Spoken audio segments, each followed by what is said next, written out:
Jack, and we are still in our zero. I'm getting feedback. I'm hearing an echo of myself. Anyway, folks, hopefully there's somebody watching. We're in our zero level. So this is our sixth session as level zero characters. And we are gearing up to become level ones where we actually have stats and we roll dice and everything that comes with it. But right now we're in the little town of Gladewell, where these five characters are based. And Gladewell is, if you've been following us, having a celebration for its 500th year anniversary and its acceptance into the widespread arms of the realm of Iman. So, along with that, our zero level characters have opportunities to branch out and be sponsored and become whatever they'd like. For the first time in this town's history, they have options other than farmers or hunters. So, that being said, we will cut back to the end of our last episode where the townsfolk were celebrating that our little group came in first, and actually the only successful group in catching a dinosaur and bringing it back to town. So we'll pick up with a little elf girl named Fern who mostly has avoided the hoopla of the large crowds, and every time people are packing around slips to the edges. But Fern has recently seen someone on a roof, and that someone flicked something shiny through the air, and she saw that it fell down a well. So while the others are being feted and celebrated and handed steins of ale, what is Fern doing? Fern is going after that well. She is threading through the crowd, trying to get there as fast as possible so no one scoops it up before she gets to it. Well, there aren't many people over by the well, so when you get through the crowd, you can just sprint over to the well. So you make it easily. Perfect. How big is the well? It's about 4 feet across, a shaft that goes down deep. There's a bucket hanging. There's a crank to bring the bucket up. Okay. She's gonna crank the bucket up and see if it happened to fall into the bucket. Unfortunately, there's nothing in the bucket. Okay. And she saw it go into the well, not onto the well. Well, you think you did. Is there a roof on it? There's a little tiny roof over the top of it. Okay, can she peek up and see if she can see anything on the roof? Nothing on the roof. Of course. Okay. Checking the ground around it, everywhere else, like hoping against hope that it's not at the bottom of the well. But you don't see anything.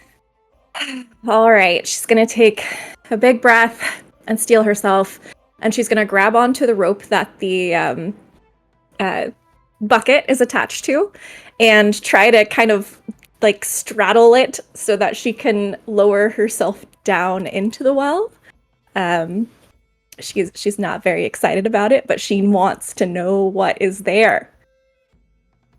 Right. So, if only we had dice in action, but Fern shimmies down. You feel your back getting slimy with algae and mold all over the sides as you slip down, holding onto that rope, trying to ride it down, but bumping against the sides and steadying yourself with your feet. You get to the bucket. There's water a foot below where you're currently hanging the bucket. Okay. Do I see anything floating in the water? There are a couple leaves. Looking closely, you can see what looks like probably tadpoles also in there. Oh, friends. Okay. Is there... She should have brought a stick with her. Okay. Well, we didn't bring a stick, so I guess we're gonna try to kind of shimmy down closer and not fall completely off of the bucket because she doesn't want to lose it, but at least keep one hand attached and lower herself into the muck to kind of search around. It is mucky, but the bottom isn't that far away. You can touch it with your feet as you hang on to the bucket. You will have to let go if you're going to get both hands down in the muck. I mean, you could take your shoes off and feel around with your toes. Actually, you know what? Yes, we're gonna take off one shoe and we're gonna fill around with that toe and Okay. the free arm. All right. It takes a while doing it that way, but you wind up hitting a couple of substantial things. Turns out it's rocks and snails, but eventually you find something that stabs you in the finger and you pull it up. It is a pin. A pin like a brooch that you would stick in your shirt as insignia. And it looks like a golden C with a line, the pin going straight down from top to bottom. Okay. And she's never seen a symbol like this before. I don't think you have. Okay. Curious. All right. Well, then she's going to take the pin and kind of wipe it off on the top part of her that's not mucky, and then clasp it on so she doesn't lose it. And then she's going to try to climb back up onto the bucket to hoist herself back up. Holding your shoe in your teeth. You Not in my climb teeth, up baby. the rope. If she has to stuff her down her shirt, she will. Okay. You make it back up. You're sopping wet. People are looking at you like, that's disgusting. What are you doing in the well? We have to drink that water. But you crawl out. You plop down on the sand outside. You get even more muddy. But yeah, you've got this brooch.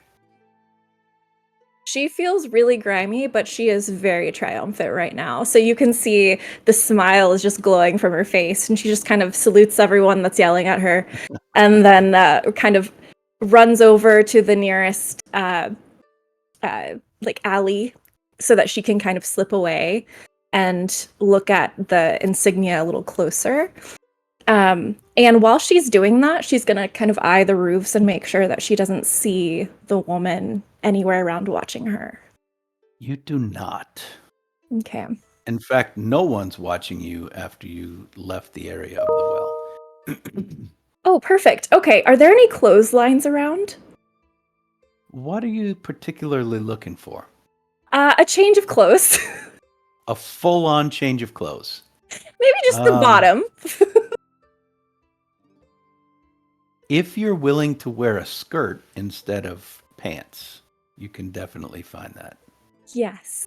We'll go So fancy. now you're like in a calf-length, fluffy skirt. A working woman's skirt, but it's, stretched out. It's certainly not slim or attractive. It's just a baggy skirt that goes pretty far down. All right. Well, then she'll take her scarf and tie it around like a belt to make sure it doesn't fall, and then make her way back over to the group so that she can kind of find someone who's free and see if they have seen the insignia before.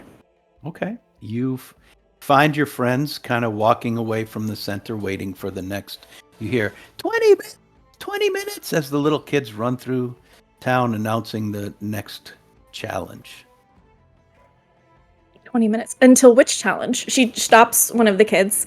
Hey, what's next? Magic, dummy, you know, and takes off running again. Thank you very much. And she's gonna hurry over and try to find Sunny, I think. Easily found. As you come running up to me, Fern, I take in your slightly how you probably are still a little covered in mud or grime at places. All over her face, And, her hair slicked yeah. down with little pieces of shit stuck in it. Yeah, I take it in, and then I'm like, oh, guess she's just trying a new look.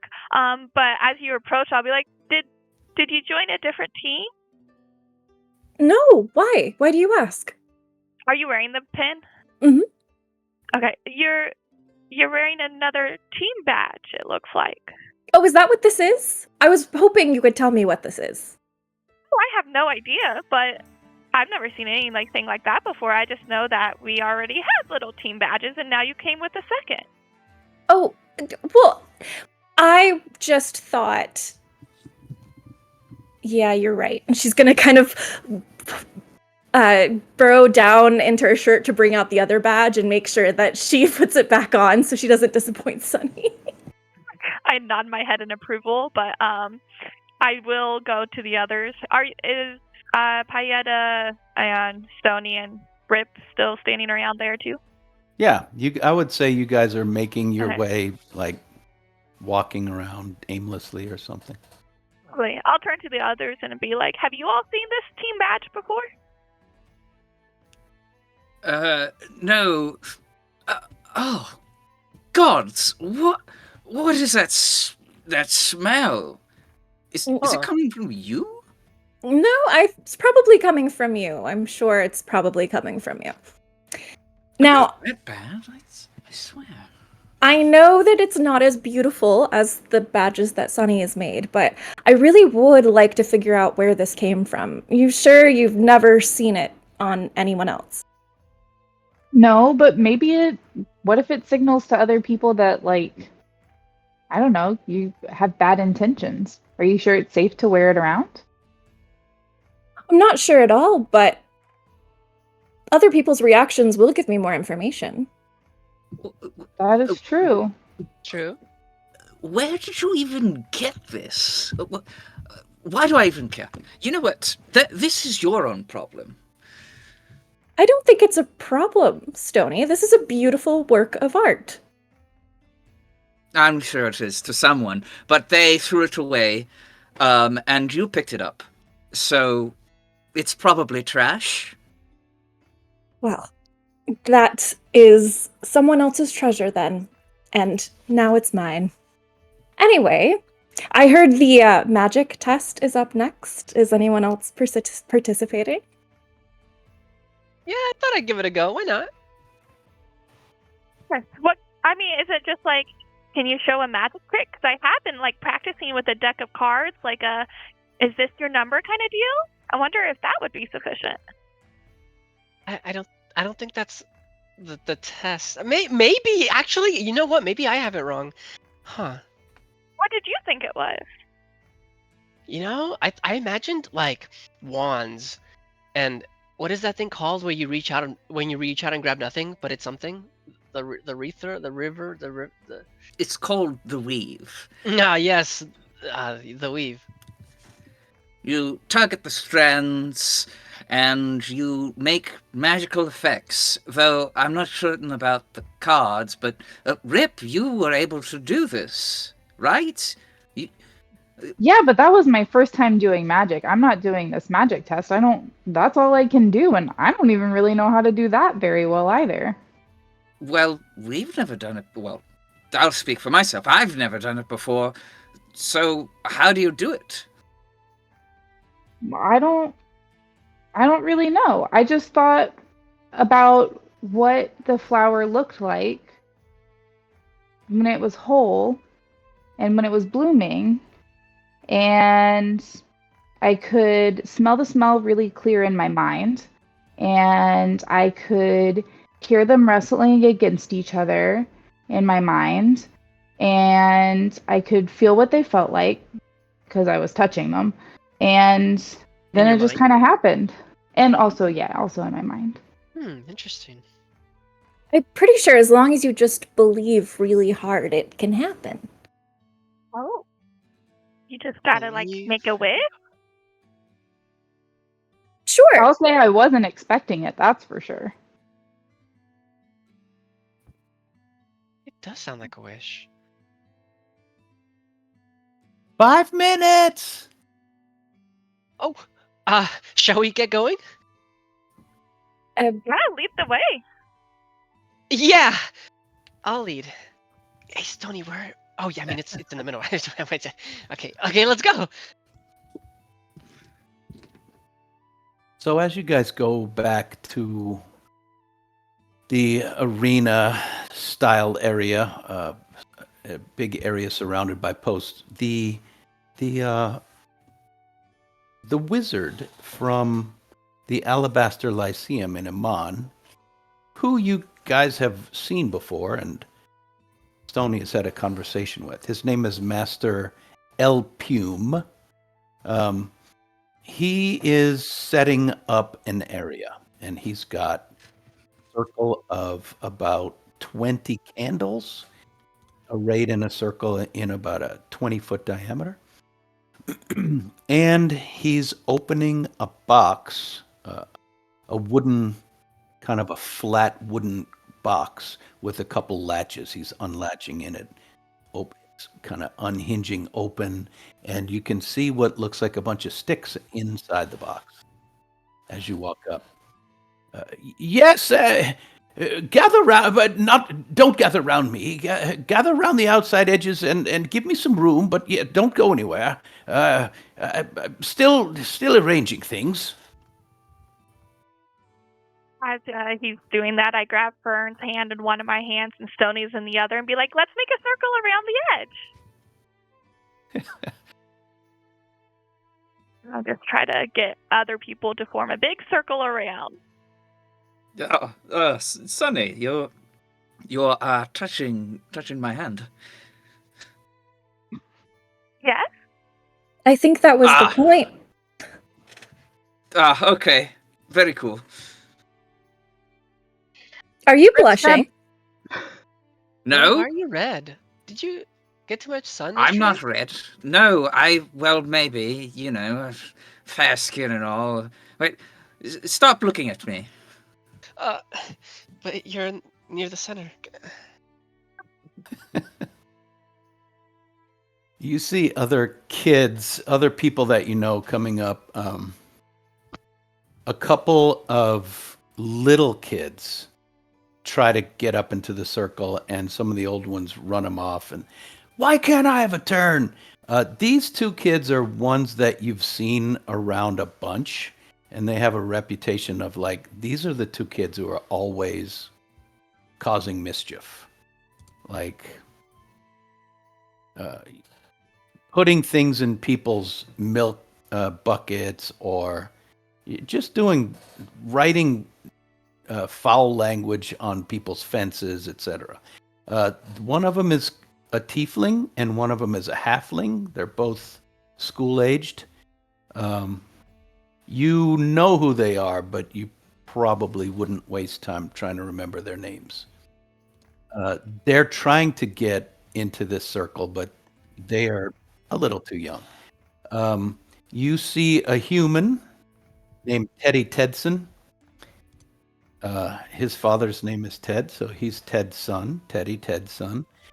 His dad works at the mill. You see Dewberry Shacklebur, who is a dwarf, who is a gardener, roughly your age. There's another kid named Peter Gorilu, who's a half-elf. His family works the lumber yard. Another dwarf is named Sissy. A male dwarf named Coyle Merriweather. His parents are lumberjacks. There's a whole bunch of people roughly your age trying to shoulder into this circle and just see if they have any magical ability.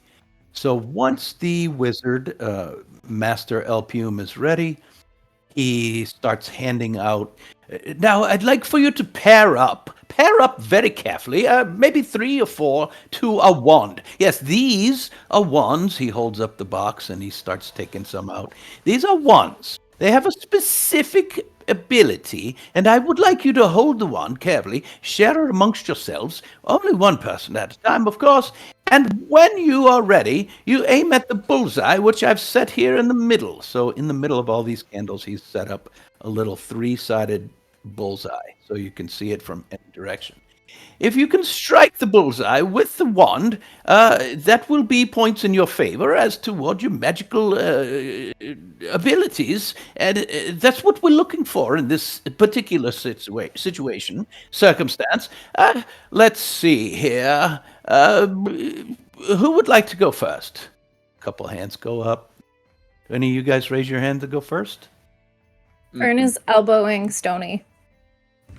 No, Oh, I want he to see how really they do it first. Sonny puts her Yetze hand up. joins in So on the. The hand that is holding Stony's hand up too, so like I raise our hands together. And so Master El Pume gives you guys a wand. He hands out about 7 or 8 wands around the circle. Now, when you're... don't point that at me, he says to another person, and he carefully steps outside the circle. When you're ready, go ahead and try to hit the... And you see one kid just huck the wand end over end, and it hits the target. Yes, well, that is one way. Let me be clear. Your Is that how you're captain supposed to fell play? through the wand to hit the bullseye, not throw the wand itself. Disqualified you. Oh, come on! And so on it goes. So among you guys, Sonny has the wand. You see other people pointing and trying to like make something happen, make something happen. Nothing seems to be going on. What is Sonny gonna do? I just am holding it kind of in my hands like this because I mean, I've never held a wand before, and I still don't really understand how magic works at all. And so instead of going first, even though I did volunteer us, I just shove it in Stony's face.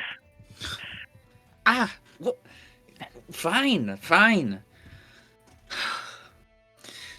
I'll give it a try. Let's make a wish. So he like holds it in both hands, and he's sort of really uncomfortable, but he lines himself with the target. He holds it out like this. He closes his eyes and he begins to make a wish. Please do magic. No, sir. Magic Stop, happen. please. Stop, please. You must keep your eyes open. You must be able to see what you're aiming at. You can try that way, but keep your eyes open as he walks around the circle, giving guidance. Some people are getting sparks to go out of the wand at this point. Okay, Stony will try again, but with one eye open. Hey.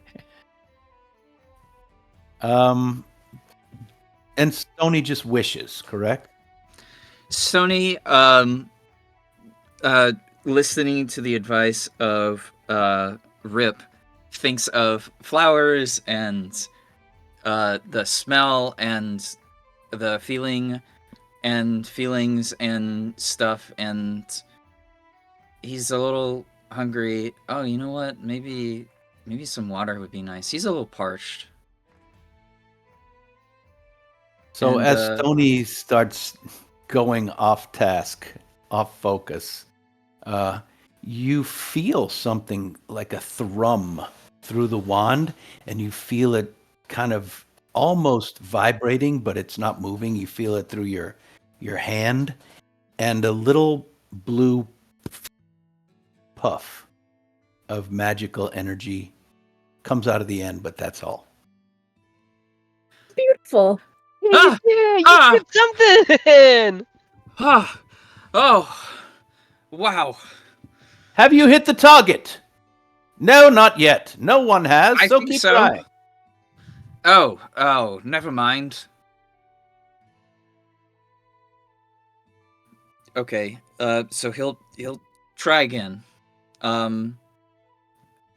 What was the last thing he was thinking of when he started feeling that thrumming in the wand? Well, you said you were thinking of water. You were thirsty. Yeah, so he goes back to thinking like, I could really use a glass of water. Nothing. Okay. He clenches real tight on the wand, and he thinks of a larger body of water.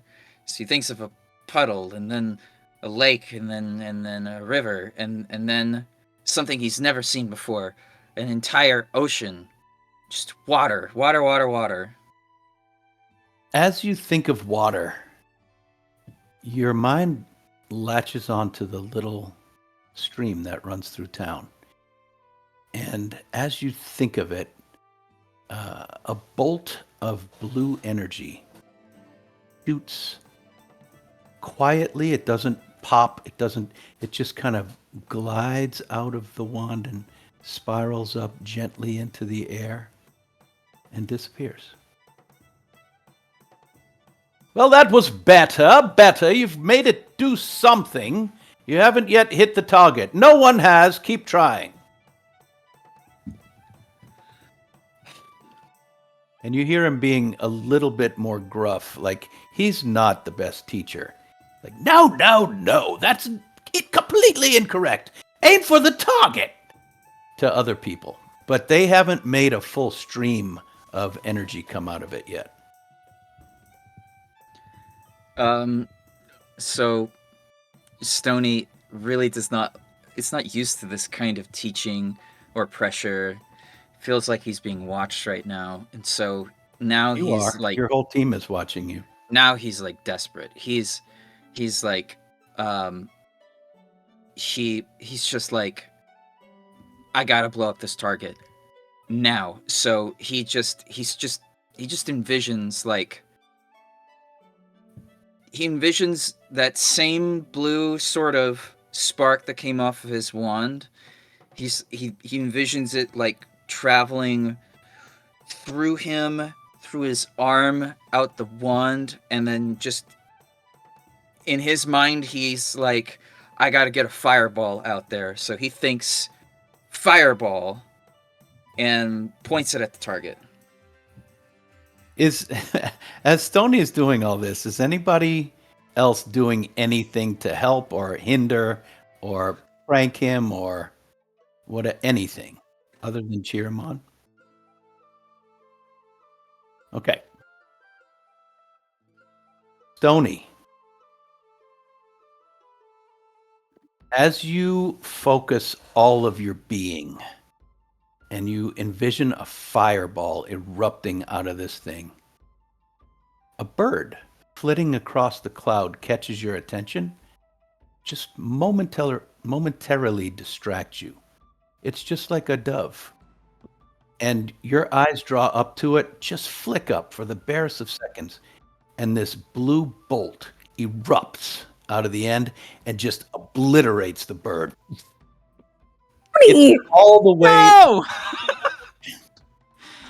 It's all the way across the crowd to the people watching on the other side. It's like 100 feet away. It's nowhere near the target. Stony lands on his ass, like both hands on wands, legs sticking out, and just, I'm so sorry. I didn't mean to.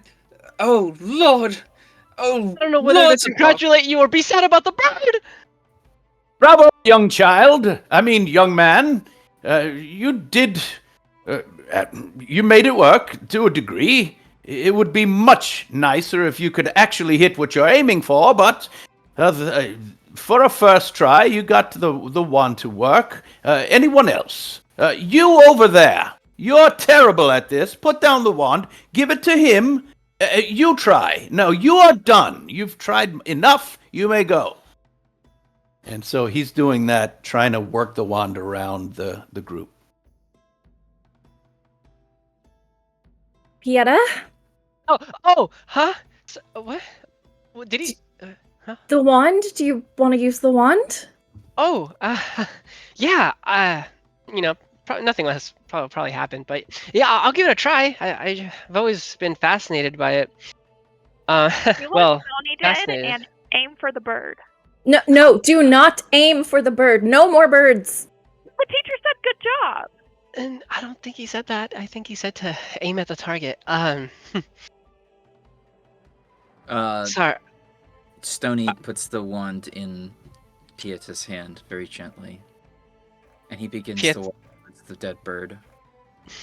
Pieta kind of remembers the first time his dad, who he hasn't seen since he was just like a kid, like 2, 3, 4, remembers the first time he like, oh dad, let me see the one. Like first time he held the one and is kind of just like staring at it, lost in thought. Pieta. Huh? The Oh. wand. Right, I am in this town holding a wand, doing the test. Okay. Sorry You about did that. notice that on the shaft of the wand were super tiny runes all around it. You can't read them, but you did notice that since you were staring at it. Nice. They seemed familiar, but he has no clue what the hell they are. He just knows his dad studies this stuff. All right. Here goes. All right. Focus. Aim. Do I say something? Abracadabra! Fireball! Nothing. This is so silly. He starts getting a little sad, kind of hoping it would do something. And then starts thinking about his dad again. Sad that he left him just to kind of fend on his own. He starts getting a little angry too. And like he can feel the anger kind of swell up, and he just goes like, ah. As you think about your dad, the wand, the wood in your hand seems more pliable, less stiff, and more almost rubbery for a measure of a few seconds. And as you cast, it feels like it just wiggles in your hand and nothing comes out. Huh. That was weird. He kind of thinks to himself. Do you guys have any tips? Fern, you've done some magic stuff, right?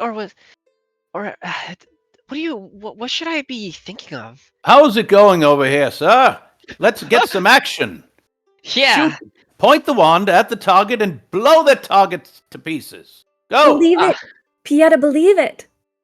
Believe it. See it. Rip from behind him goes, think about it exploding through like a mouthful of cheese. Okay. Right.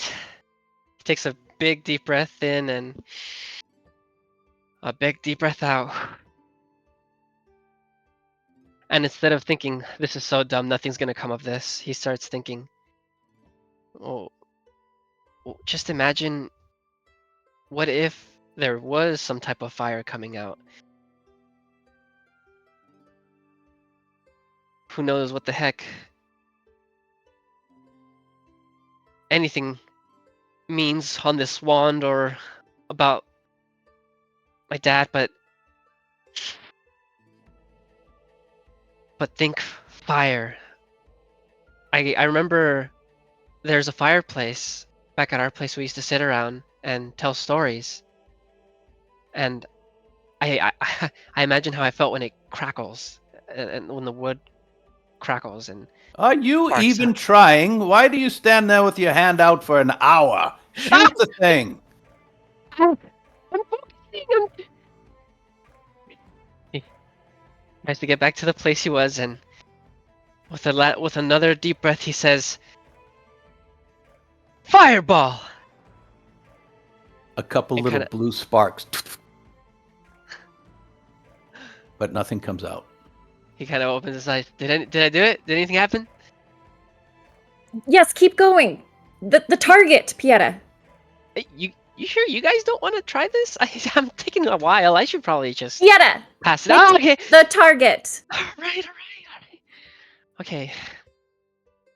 He grips it both hands like Stony. He's like, yeah, this works, right? And Stony just he looks at him and he says, "Don't think of birds." And then he hands the dead bird to Sunny, and he goes, "I think you might be able to use this, though I'm not sure." A wonderful gift, and I stuff it in my pocket to save for later. Stony Right. nods and then sits down. don't think of birds. Don't think of birds. Ooh, Phoenix is cool. I think about it, Phoenix. Okay, sorry, focusing. He firmly plants his feet, thinks about how the elasticity of the wand was a moment ago, and kind of summons up some energy and tries to whip it while thinking of the same fiery crackle and now a phoenix bird. He's thinking about a phoenix bird now and says, "Fire!" A blue energy coats the wand and climbs up your arm and then dissipates. Huh? He fumbles at the wand, accidentally drops it. What was that?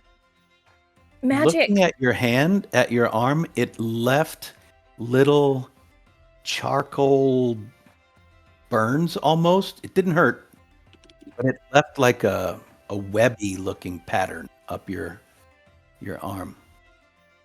This is so bizarre. I think I'm freaked out. I'm gonna go get some water. Here, he hands the wand to Rip. I'll be back. I'm just gonna take a little breather. Here you go, guys. I hand it over to Fern. You don't want to give it a shot, Ruth?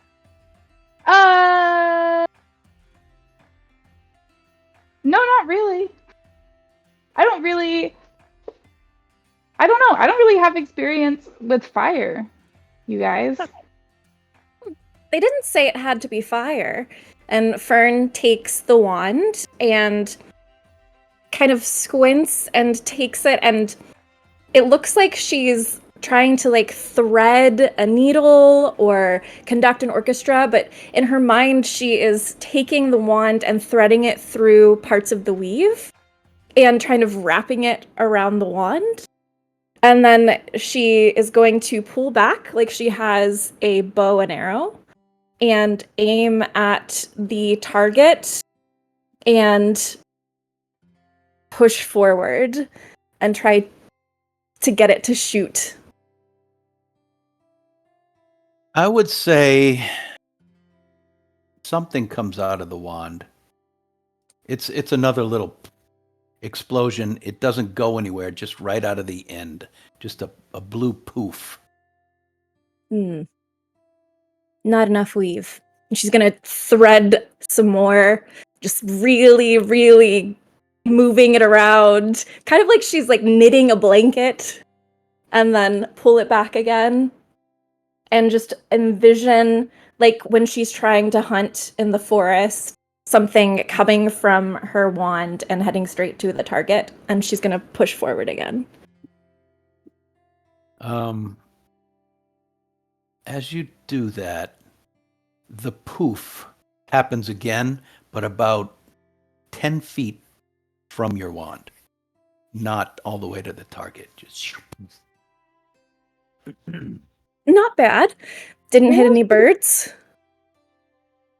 didn't hit any birds. What, are you trying to kill more birds? No, absolutely not. Well, if you hit something, it's better than hitting nothing. I see you've got it working just a little. Watch. Here, I'll show you. Everybody, watch me. He takes the wand from you if you'll give it to him. Yep. He'll take it and he mumbles. He mutters something that you can't quite understand. And a blue streak lances out of the wand and boom, it tears up part of the... Just like that, the target is kind of wobbling and a chunk is blasted out of it. Now, if you could do that, then you can cast the simplest of magical spells, Magic Missile. This wand should work if you know how to use it. Now, one more try for you. And he hands it back to Fern. Okay. No! Over on the other side, he runs through the... Stop it! You're pointing it the wrong way! She is frustrated that her attempts aren't working, so she starts closing her eyes and huffs, and she looks up and just kind of yells out to the Archheart. It is like, just one more try, come on, and then does one more go where she shuttles it through, pulls it back, and she thinks about a missile coming out of the wand and pushes forward.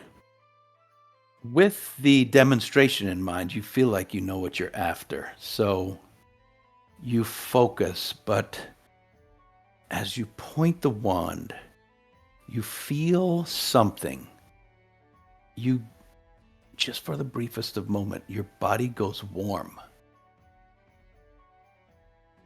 Right after you said Archheart, your body goes warm, and you're pointing the wand. Nothing happens to the wand, but in the distance, over the forest, you catch this blue. It looks like a rainbow, just all different shades of blue, a rainbow. A mile away, 2 miles away, in the distance, but the wand doesn't work. I think that's what I wanted to do. Here you go, Sunny.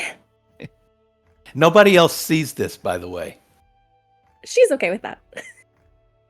You were doing so good, though. Are you sure that's it? Oh, yeah, I'm sure. Oh, well, okay. Sunny looks at the wand that was handed to her, and she doesn't, like, wield it like the others. She's just, like, holding it in front of her and starts wishing in her head about the wish that she's been thinking about. And it's just like, I wish Grim was real. I wish Grim was real. And she just keeps thinking that again and again. And then after a couple of moments with nothing happening, she's like, oh, I bet. Okay. And then she gets Grim out of her pocket and then has Grim start wielding the wand. And Grim goes, fear me, flesh people. And he's going to just start, like, swinging the wand wildly around. Is he going to try to shoot out of it? Yeah, I think so. But maybe not at the target. Maybe is there another bird flying by? You can wait for one. Okay. If there's one readily available, then he wouldn't hit another human yet. But he will, yeah. But he will Sorry, try did to I hit the hear target. yet? I heard yet. He'll try to hit the target or some other animal. Okay. So, As he's, like, tackling due to the wildly lack of about. birds, let's say he shoots for the target. The next thing Sunny realizes is you're on your back, your face hurts, you're squinting up at the sky, and your friends are all around. You guys saw Grim shoot, was holding the wand backwards, and it worked perfectly and shot Sunny right in the face. Sunny! Can you hear us? Are you okay? Why Yeah, is they're just there coming ringing back. in my ears? Oh, my dear, what have you... Oh, take that wand. Give me that wand. That's enough. He looks around and waves to the crowd, and one of these gray-clad clerics comes hustling forward and kneels down and puts a hand on Sunny's head and casts a little spell to cure you. I didn't realize there would be collateral damage here. Make sure that the smaller tip is pointed away from you. Check I wish your you would have said that first. That was quite impressive, Sonny, except for the fact where you hit your face with it. What But did I come back did to? hit something. And Grim, out of, like, where he was falling on the ground, goes, no, I fucking hit it. Oh, right. Sorry, Grim. He looks to everyone else, nods his head. No? Yes? No? Pieta goes to Stony. That's one scary little guy. I'm so terrified too. But I can't pull my eyes away. Seriously, what is it? Why is he so intriguing? While the healers are working on Sunny, Fern is just gonna kind of quietly try to take Grim from her hands and move him slightly away. Is that possible, Sonny? I feel like since I am so attached with Grim, I would notice, maybe not like right away, but before you get him off of my hand entirely, I notice, and then I have him like cock his head and look you right in the eyes and be like, "What do you think you're doing?" Just gonna help the healer a little bit. Back away slowly. Yes, sir. And then with that, I resituate Grim on my hand and pull him close into my chest.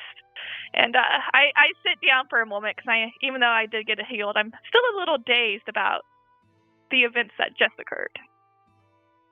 So as this is happening, Master Elpume is picking up all the wands. He says, very well, very well.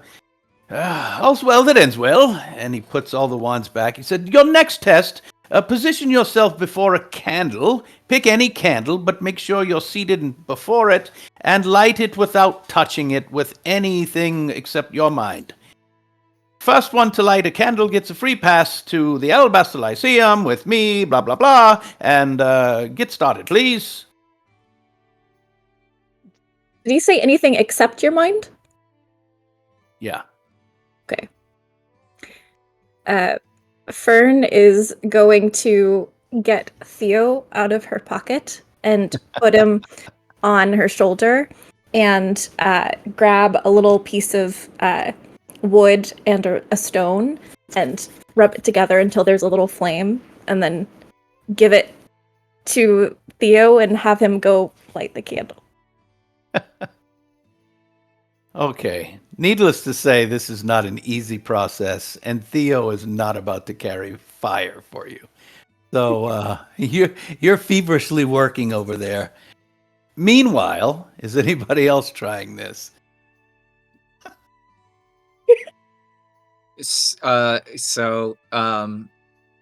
Stony is just going to give like a over at Fern, and then walk over and attempt this the non-cheater way. Focus your attention on the fire to bring the flame to the candle. Is Pieta also participating in this? Reluctant. Actually, yeah, he is. He is. He wants to. This is kind of like a. He wants to figure out. He doesn't want to like admit it, but he wants to get closer to whatever the hell his dad was on about. So he does, but he doesn't show any enthusiasm about it. He just kind of does. Okay. He just kind of follows the. And Sunny, I assume, is also going to try. Yeah, I think she would. She needs a second to prep herself after the Of last. course. So meanwhile, Master Elpume is walking around.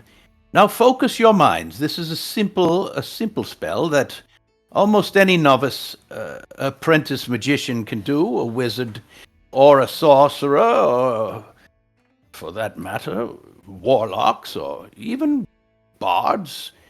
It's a simple spell to light a fire. All you have to do is focus your attention on the wick, cause it to burst into flame, but you must be focused. You cannot let your mind wander. Light the fire, please, as he's just walking around.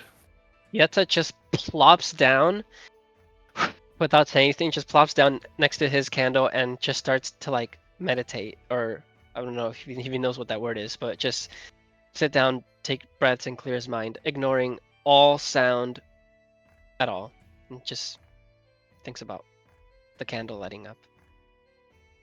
Okay. As you guys sit and focus, and Fern busily scratching away at the wood with the rock,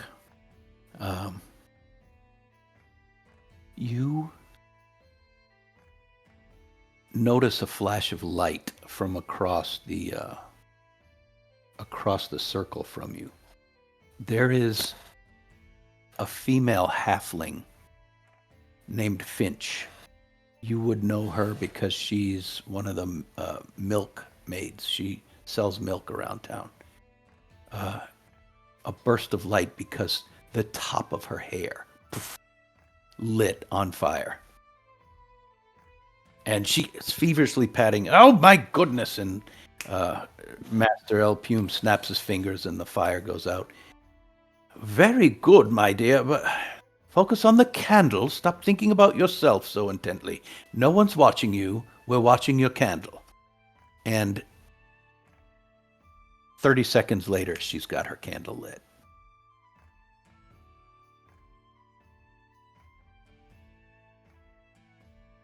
Little Finch Tresternut. Wow. Did you all see that? She Focus! did it. Oh shit. I think Sunny is going to use Grim again.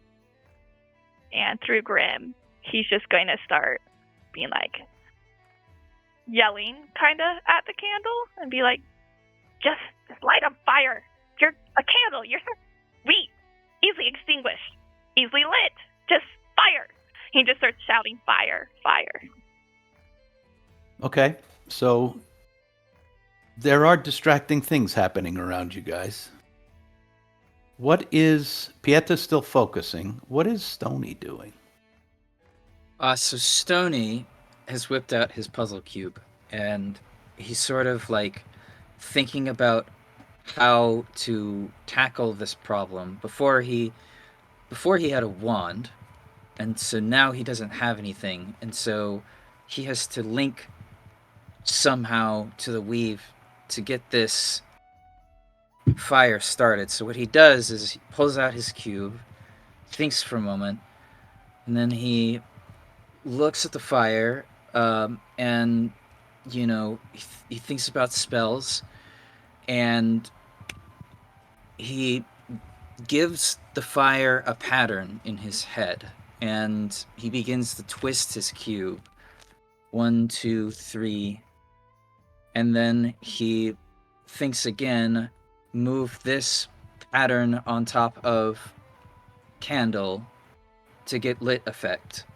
And he twists his cube a few more times. And in his mind, the pattern that he's made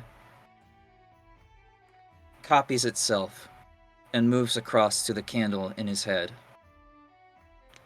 And that's how he will attempt to light the candle. So, Stony, you are working on a pattern. The weave, it suffuses everything. And you think it's got to follow an organizational pattern some way.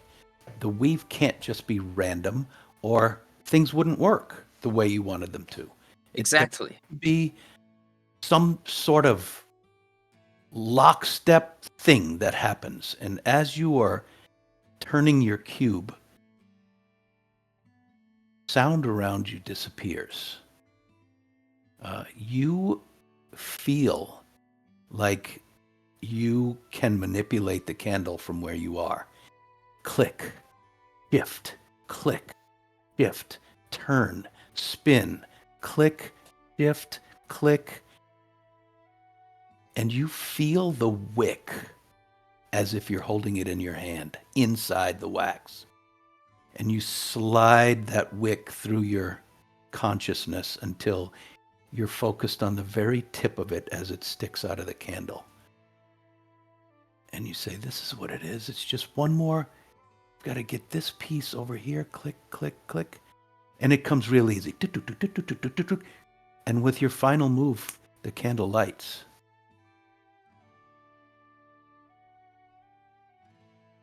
Stony's hands are shaking. He's not looking away from the candle at all because he's afraid if he looks away, it'll be a dream or something. Yeah, you stare at that candle. Let's shift away from Stony back to Sunny. Even though Grim is shouting, fire, fire, fire, what is Sunny thinking? Is she thinking anything besides what Grim is saying? That is what most of her thoughts is having to go towards, since she's speaking for him. But she isn't thinking words, but in her head, the image of how every morning when she's the first one to wake up as an oldest child, she always has to light a candle to find her way through her house. So she's thinking of that moment of striking flint onto the candle, and it just flames. And it's just the image of the flame appearing. Got it. Does Grim have eyes? Or are they just It's a empty? raven's head, so yeah, it's very beady black eyes. His eyes catch on fire. The first thing you notice that he's screaming, fire, fire, and you don't notice because he's right here, but you smell it and you look and his eyes are crackling alight. Ah! What do I do? What do I do? I just start freaking out. I've never seen Grim on fire before, so I'm throw him on the ground. Stop, drop, and roll. So you roll him. So then I start rolling him back and forth. El Plume comes around, my word, and snaps his fingers and the fire goes out. That was, once again, self-harm. It's not what we propose for any of our students.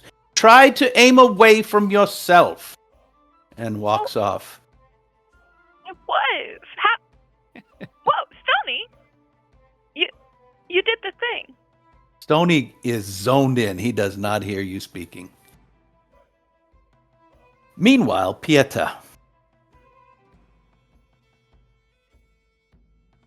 Pieta is clearing his mind, was throughout this whole time clearing his mind, and as soon as he, after something out in the distance, and yelling, he attempts to just drown out all sound and just be in his mind. And Do you think this is the first time Pieta's ever tried this type of meditation? This deeply, yeah. Okay, so it's not easy. No, this is one of the hardest challenges I think he's trying to overcome. Before you go into this meditative state, you notice that Stony and a couple other people on the circle have made their candlelight.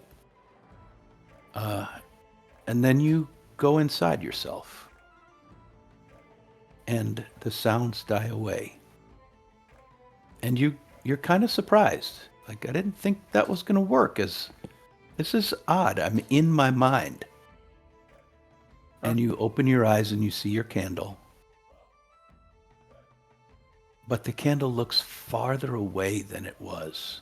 It feels like you are receding from the scene. And as you watch, your perspective pulls back and there you are, sitting on the ground in front of yourself with the candle and your friends to your sides. As you feel unmoored from reality.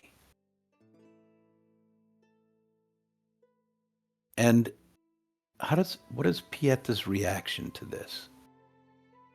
Could you define unmoored?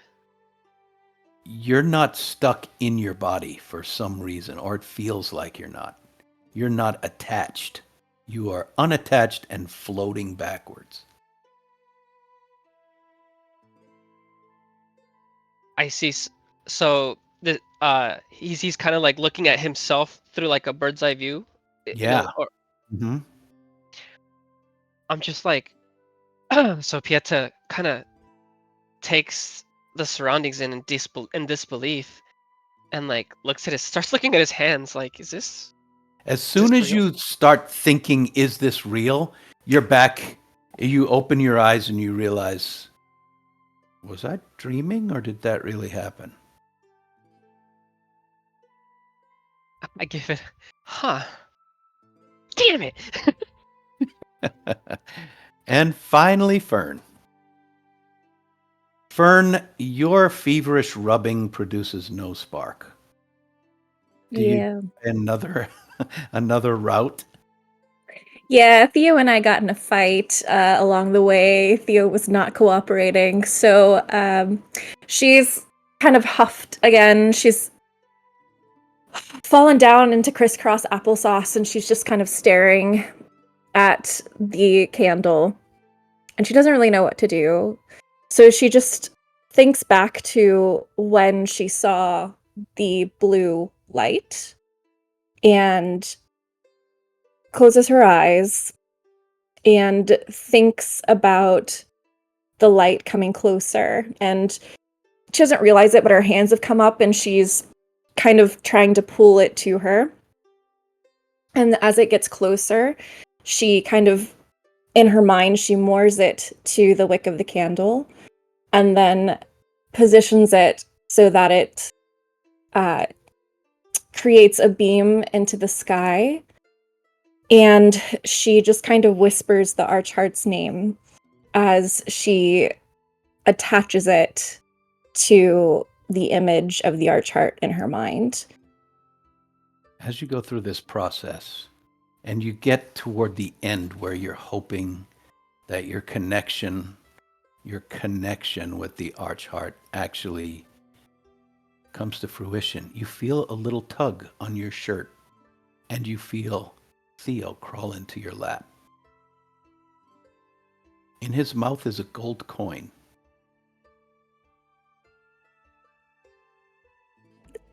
Fern quietly takes the coin, looks around to make sure no one saw, and pockets it, and takes out a little acorn and gives it to Theo.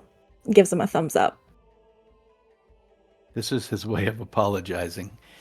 Your lighting the flame did not work, but you got a piece of gold that he stole from somebody out of the situation. Success. Okay. After a while of letting people try and fail, Master Elpume said, "Thank you very much for trying and participating. Thank you very much. I will take my candles and my wands, and if you need to speak with me any further, see me at the evening's festivities. Thank you very much." And he starts packing everything up. I turned to the others and showed them Grimm's head. Can you tell he got injured? No. Okay, good. Becca, we can't hear you.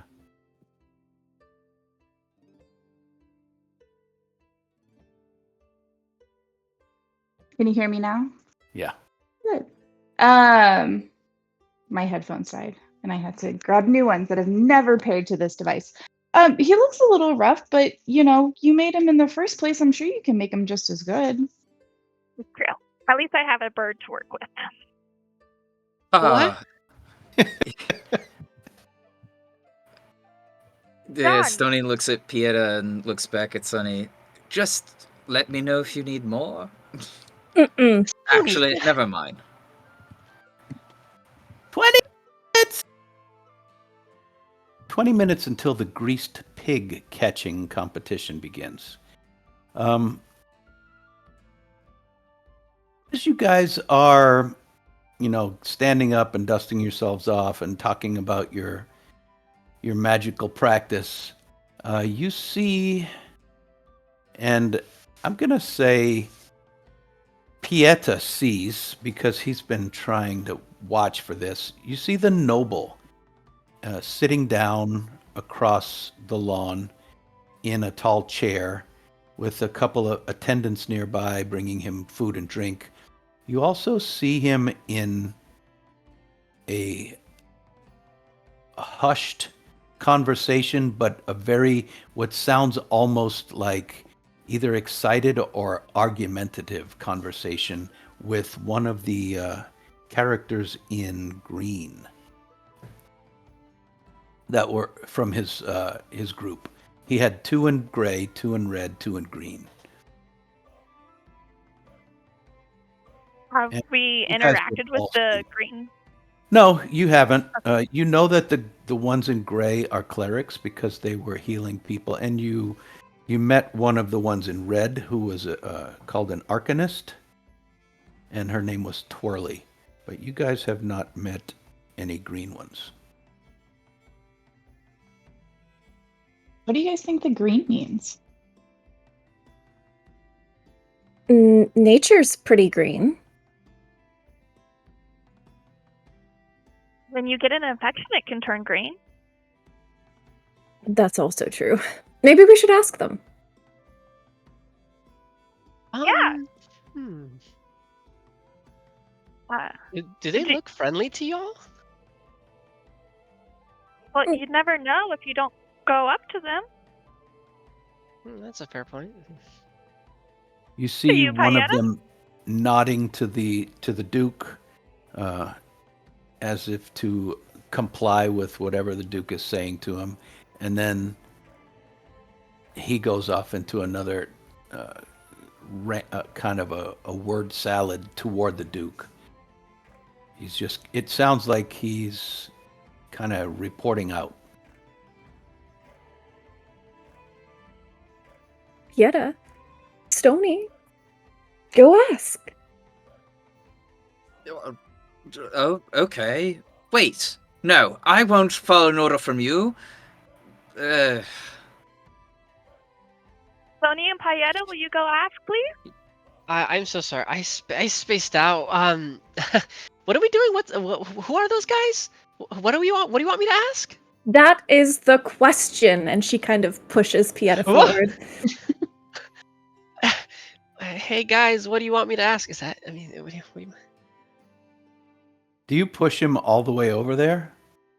Not all the way, but a good push propelling him in that direction. All right. So when you stumble forward, you can hear the tail end of what the guy in green is saying. He's saying, "Definitely in the ground, sir. We couldn't identify exactly where, but perhaps more than that. We will searching." Piet, or we've heard something similar before, right? Like definitely here or not there or. Yeah. And It- you can kind of think they're looking for something.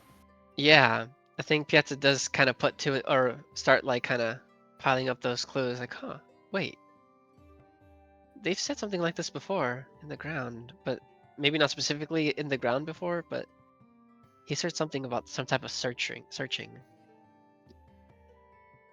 And you Yeah. hear the Duke say, "Yeah, okay, that's kind of what you were thinking before. Make sure we get to the bottom of it. We don't have much time." And Pieta like freaks out, like pretends to tie his shoe, gets down and, while still listening.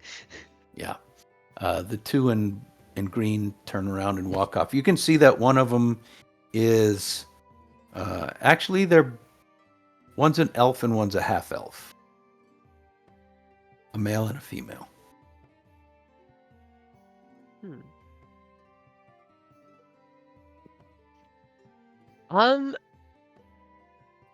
First off, Sunny, please don't push me. Second off, Yeah, Sonny. guys, guys, Okay. it's okay. I think they're looking for something. I heard at the tail end of their conversation, I heard, it's definitely not in the ground. Well, let's keep looking. Something like that. We've heard something similar coming from that group, right?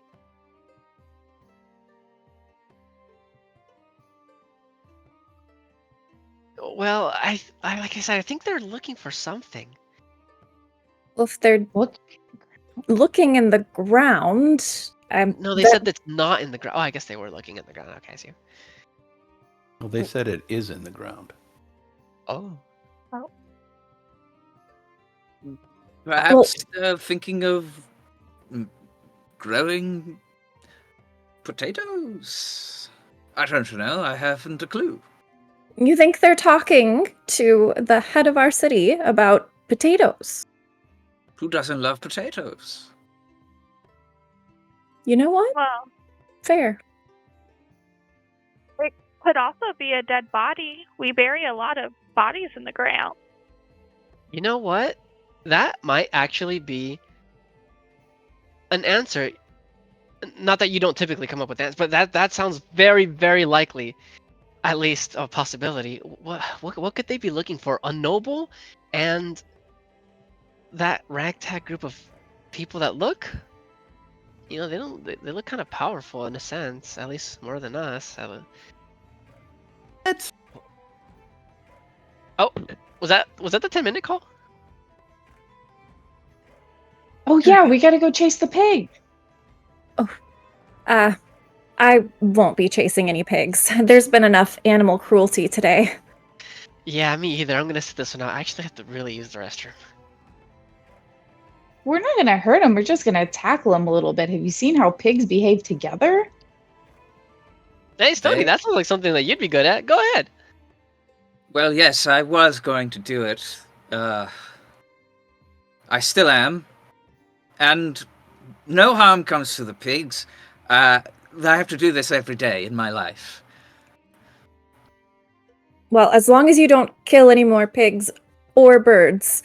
I don't kill pigs or birds. It was just that one time, and that was also a joke. What are you up to? Why are you so agreeable today? Me? What? I know you're going to do something. That's what it is. You're going to do something during the pig wrangling, and that's when you'll get me. Well, you won't get me. I'm going to win the whole thing, and I'm going to laugh in your face when your plan fails. Okay. Have fun. Come on, Rip. Let's go wrangle a pig together. Bye, friend. See you later. Bye. Wow, I haven't seen Stony worked up so much. Huh. so real quick. While they're doing pig catching, what is Sunny up to? Bunny's going to go and cheer them on, but she is going to start trying to fix Grimm's head using Sure. the Okay. bird. She's What's- very concerned about that now. Yeah. What is Pieta up to? Yeta and I genuinely have to use the restroom, so I'll be back. My stomach isn't easy. Okay. All right. So yeah, he's gonna just like bolt dash to the restroom. Because he's been Sounds holding it in. He Now that's RP, folks. Method. Well done. And what is Fern gonna do? So, Fern is delighted that she hasn't had to do anything to torment Stony today. So she is going to focus on. So the blue light that happened, was that in the same direction as the river, by any chance? It No. was up in the hills, mountains. Okay. So she You've is never going... seen anything like that before. Yeah. Okay. So That she's doesn't gonna exist in nature. fight within herself about which way to go because she really wants to go check out what happened, but she knows that she's on a time crunch. She has to find the woman before she runs out of time. So she reluctantly kind of turns away from the mountains and starts to head over to the river and to an area where she knows there's a bunch of lilacs because she remembers smelling lilacs. Cool. You're on your way. All right. Really quick, we're going to shift back to the greased pig competition. There is a pig that is about 4 feet long. It's big. It's too big around to put your arms around it, maybe 2.5 feet wide. And it's in a little pen, and they are slathering it with this black axle grease.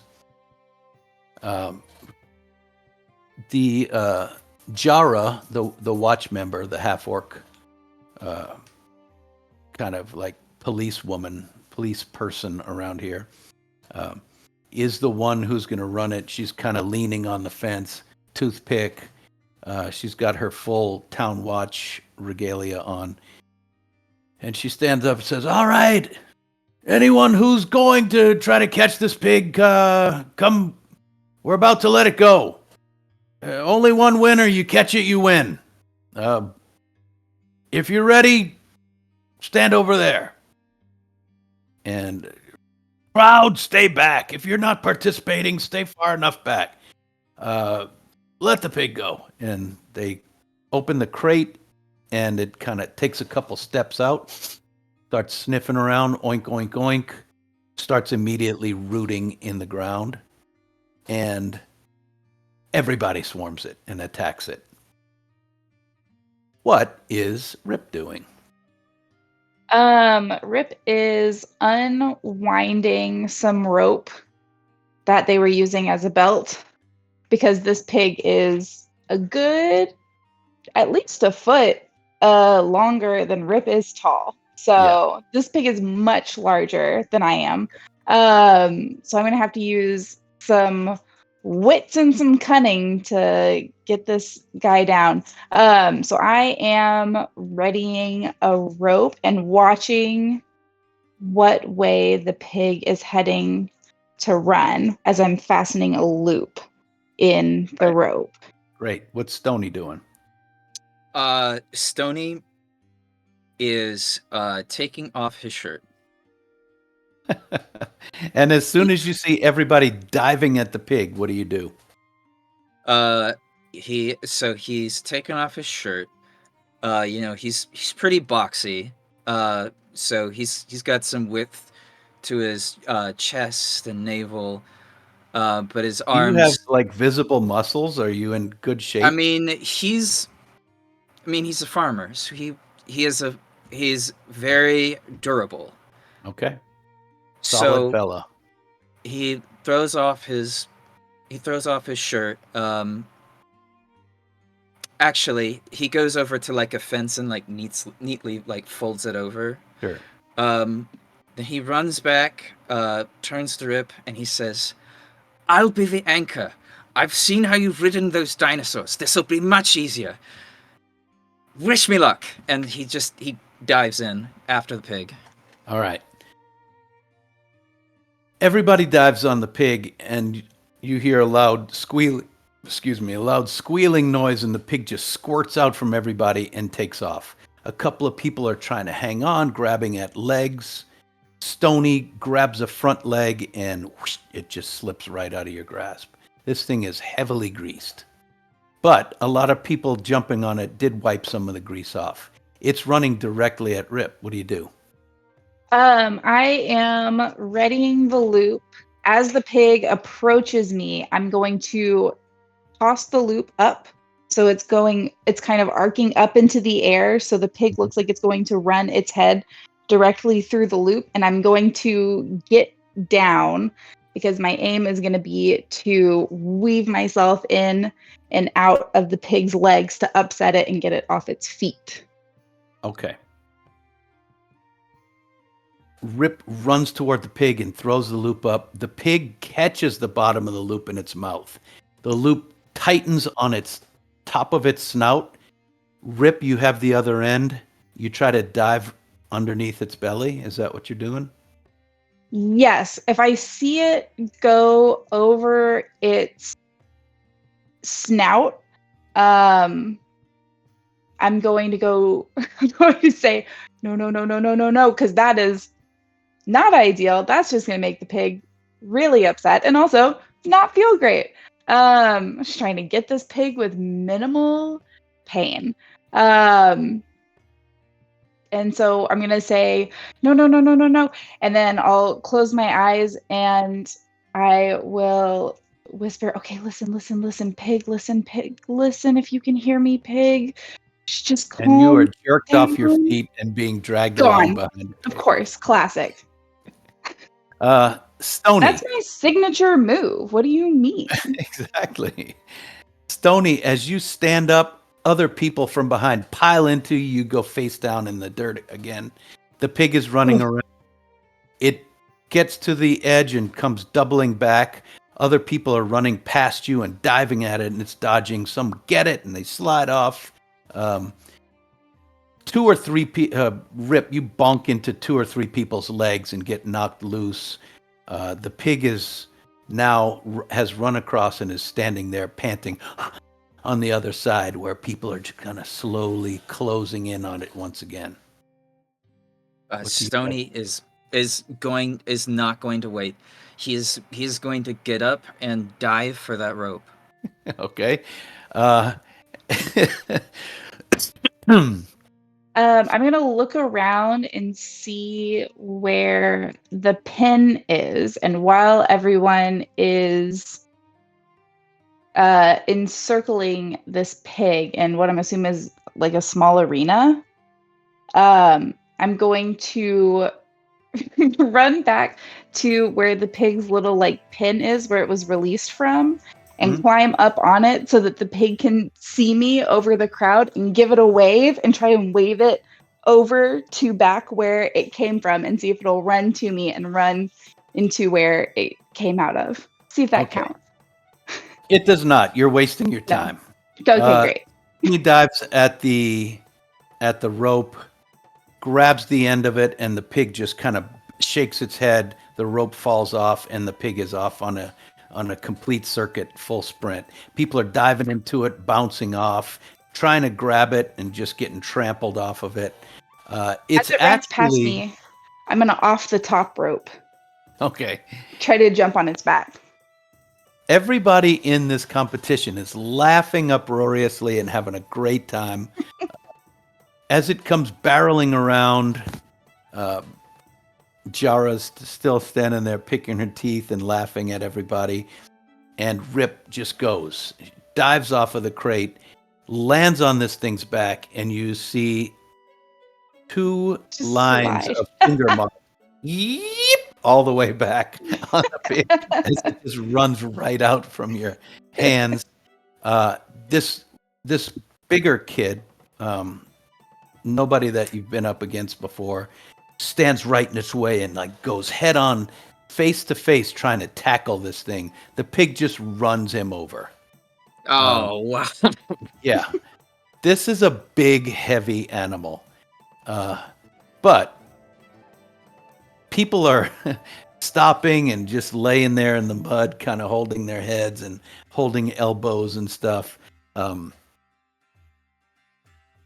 until you guys are picking yourself up off the ground, and this one smaller kid named Kingsley walks up. He goes, "Here, pig, pig, pig," and holds out a handful of corn, and the pig snorts up to it. And he grabs it by the ear and says, "I win."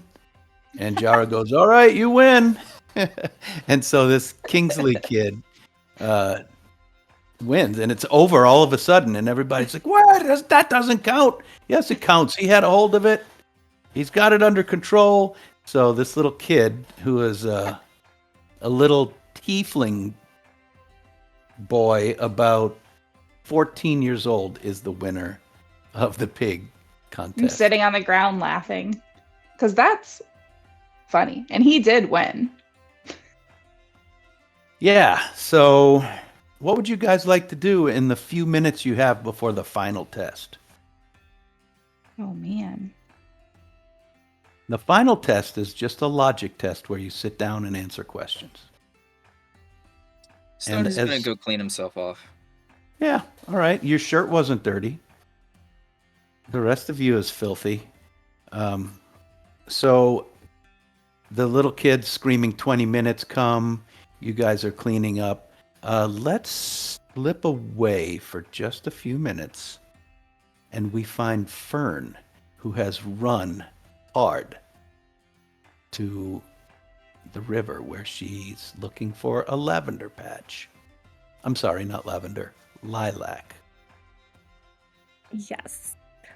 As she gets close to it, she is going to kind of slow down and start really combing all the little details, because she knows that this woman is very good at hiding. And but she also knows that the woman wants to be found. So she is looking for any little signs that the woman has purposefully left behind. On the way, you find a couple of things. you find laying out in the middle of kind of the path that you're running. As soon as you leave the edge of town, there's a path along the creek, along the stream, and you find sitting in the middle of it a little iron ring, clearly placed there by someone. Completely worthless, made of iron. Uh, Something that people wouldn't really want to wear on their hand because it would rust pretty quickly. Just a little iron ring, but it's clean, it's polished. It looks like somebody left it there. You pick it up. She's gonna pocket it. You go on a little farther, and the path splits. And so you stop, you take a beat, you're looking, and about 30 feet down, one of them is a clear, damp footprint right in the middle. So clearly, this person is spoon feeding you up to now. So you follow that path, and you approach the area, which is only about a mile from town, that you know that lilacs grow. How do you approach this area? She's gonna go quietly because if she can, for the first time, she wants to surprise the woman instead of the woman surprising her. So she is going as quietly as she can. She's actually taken off both of her shoes this time for this part, and has kind of Somewhat placed them. squelching, Yes, so that she's not squelching. quietly padding through town, through the edge of the Yes. creek. Okay.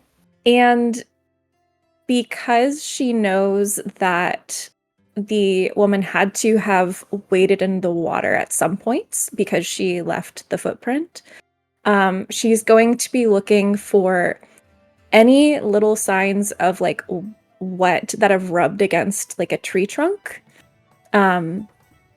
and is particularly looking for that. Okay. You don't see anything on tree trunks, but you're walking really softly and quietly. You see a pair of knee-high boots tucked underneath some overgrowth on top of a rock upside down. You see, like, they had been set there to drain and dry. Water's running out of them a little bit. It seems they've been placed there fairly recently. You can see this from about 50 feet away. Okay. Well, does it look like anything? Is that rock? They're on a rock, right? Mm-hmm. Is that rock substantially large? Is it something that she could be hiding behind? Could be. It looks like something you would like sit on and dangle your feet into the water or lay out and catch some sunlight. Okay. So then she's going to climb the nearest tree as quietly as she can so that she can try to see a better vantage point around the rock. Perfect. You climb the tree. Take a good long look at the rock and all around it. Nothing. Does she smell anything that doesn't belong there? You do smell the lilacs. They're here.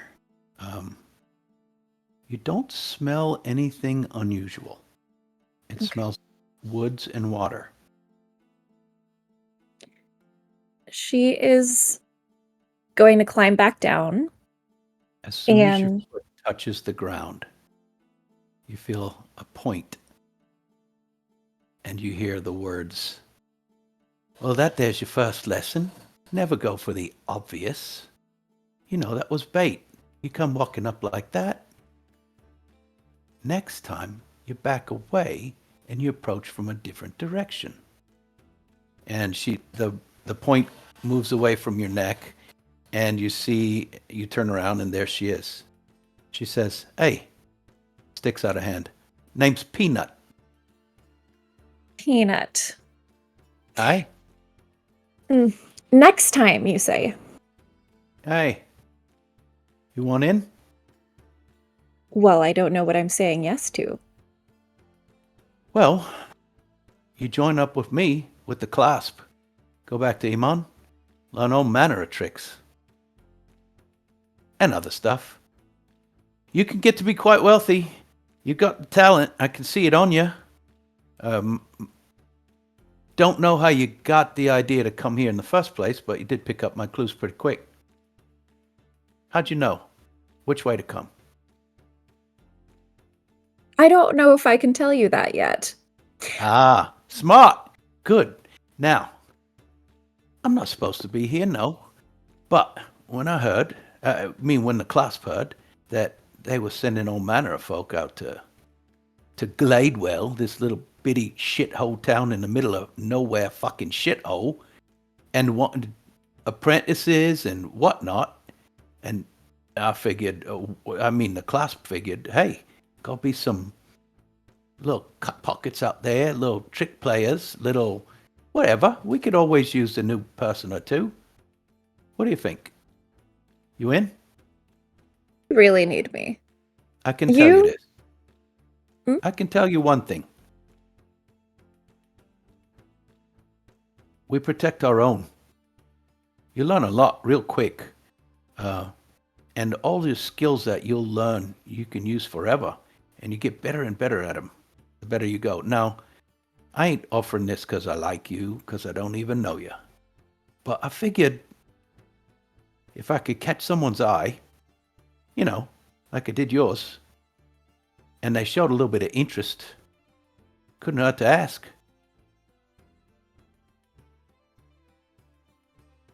You're dangling so many benefits in front of my face. Yeah, seems like a trick, don't it? And if I joined, you'd have to share. So you must need me. No, you'd have to share. Probably for the first 10 years or so, everything you get comes right back to the clasp. You get fed and whatnot, but you learn. I don't know. You don't have to. There's a couple other people around here whose eye I've caught. But they're not out here. No. Already spoke with them. All right. All right, what? This clasp. Ah, you got that. Nice. That's pretty good. What does it mean? Oh, yeah, that's the symbol. The clasp. The C. The C with the dagger through it, pinned on your shirt. Yeah, that's our sign. Give it back. I need that. It's mine. Oh, it's on me. You threw it in the well. Is it really? Where is it? Well, I hope you checked here. for your shoes. My shoes are fine. Actually, those ain't my shoes. Those are the shoes of some guy who walked by here a while back, and he's barefoot now. Well, that's impressive.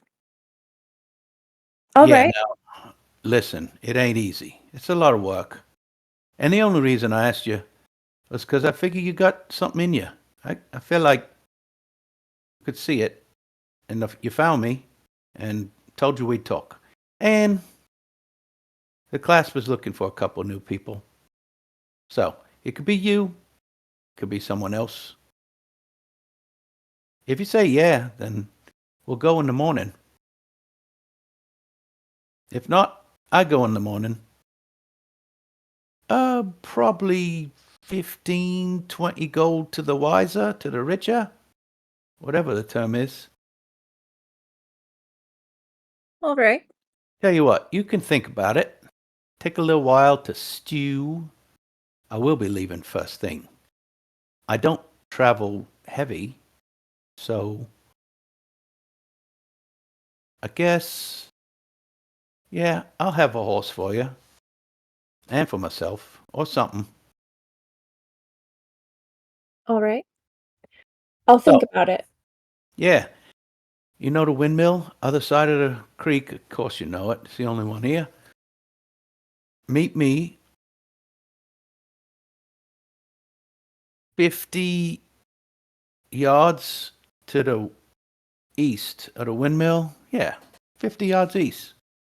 I won't be out in the open, but I'll see you coming. Crack of dawn. All If right. you're there, I leave with a couple other folks who have given me the nod. I'll keep it in mind. Now listen. Name's Peanut. Don't you forget it. She blows you a little kiss and disappears behind the tree. Are the shoes still there? Yep. She's gonna take the shoes Okay. and she's gonna head back. You may have the shoes. They're fairly nice. They're a little big for you because they are men's boots, but all right. So Fern's heading back. Grease competition over. The written test, the written logic and history test is happening. Stony, this is as if it were made for you. You feel like these questions are easy. You're almost annoyed that these questions are written so easy because you know most of the answers. And there are a few of them that you have to think about, and you really like those because they made you stop for a sec. But the test is over fairly quickly for you. Other people are still sitting there. I don't. Do any of the others of us take the? No, that's what I thought. So, as the test finalizes, Stony, you walk away. About 30 minutes later, horns are going, signaling the end of the festivities day, and people are thronging around all the professors and diplomats and herbalists and alchemists and all the visitors are talking to lots and lots of people. Thorber of the Slayer's take is actually he keeps making eye contact with you, Pieta, and he's talking to a couple other people, but he keeps looking over at you, and he slaps this guy on the shoulder and shakes another person's hand and bows to a young lady who's talking to him, and then he pulls out his pipe and he leans up against a post like he's been doing, and he nods to you.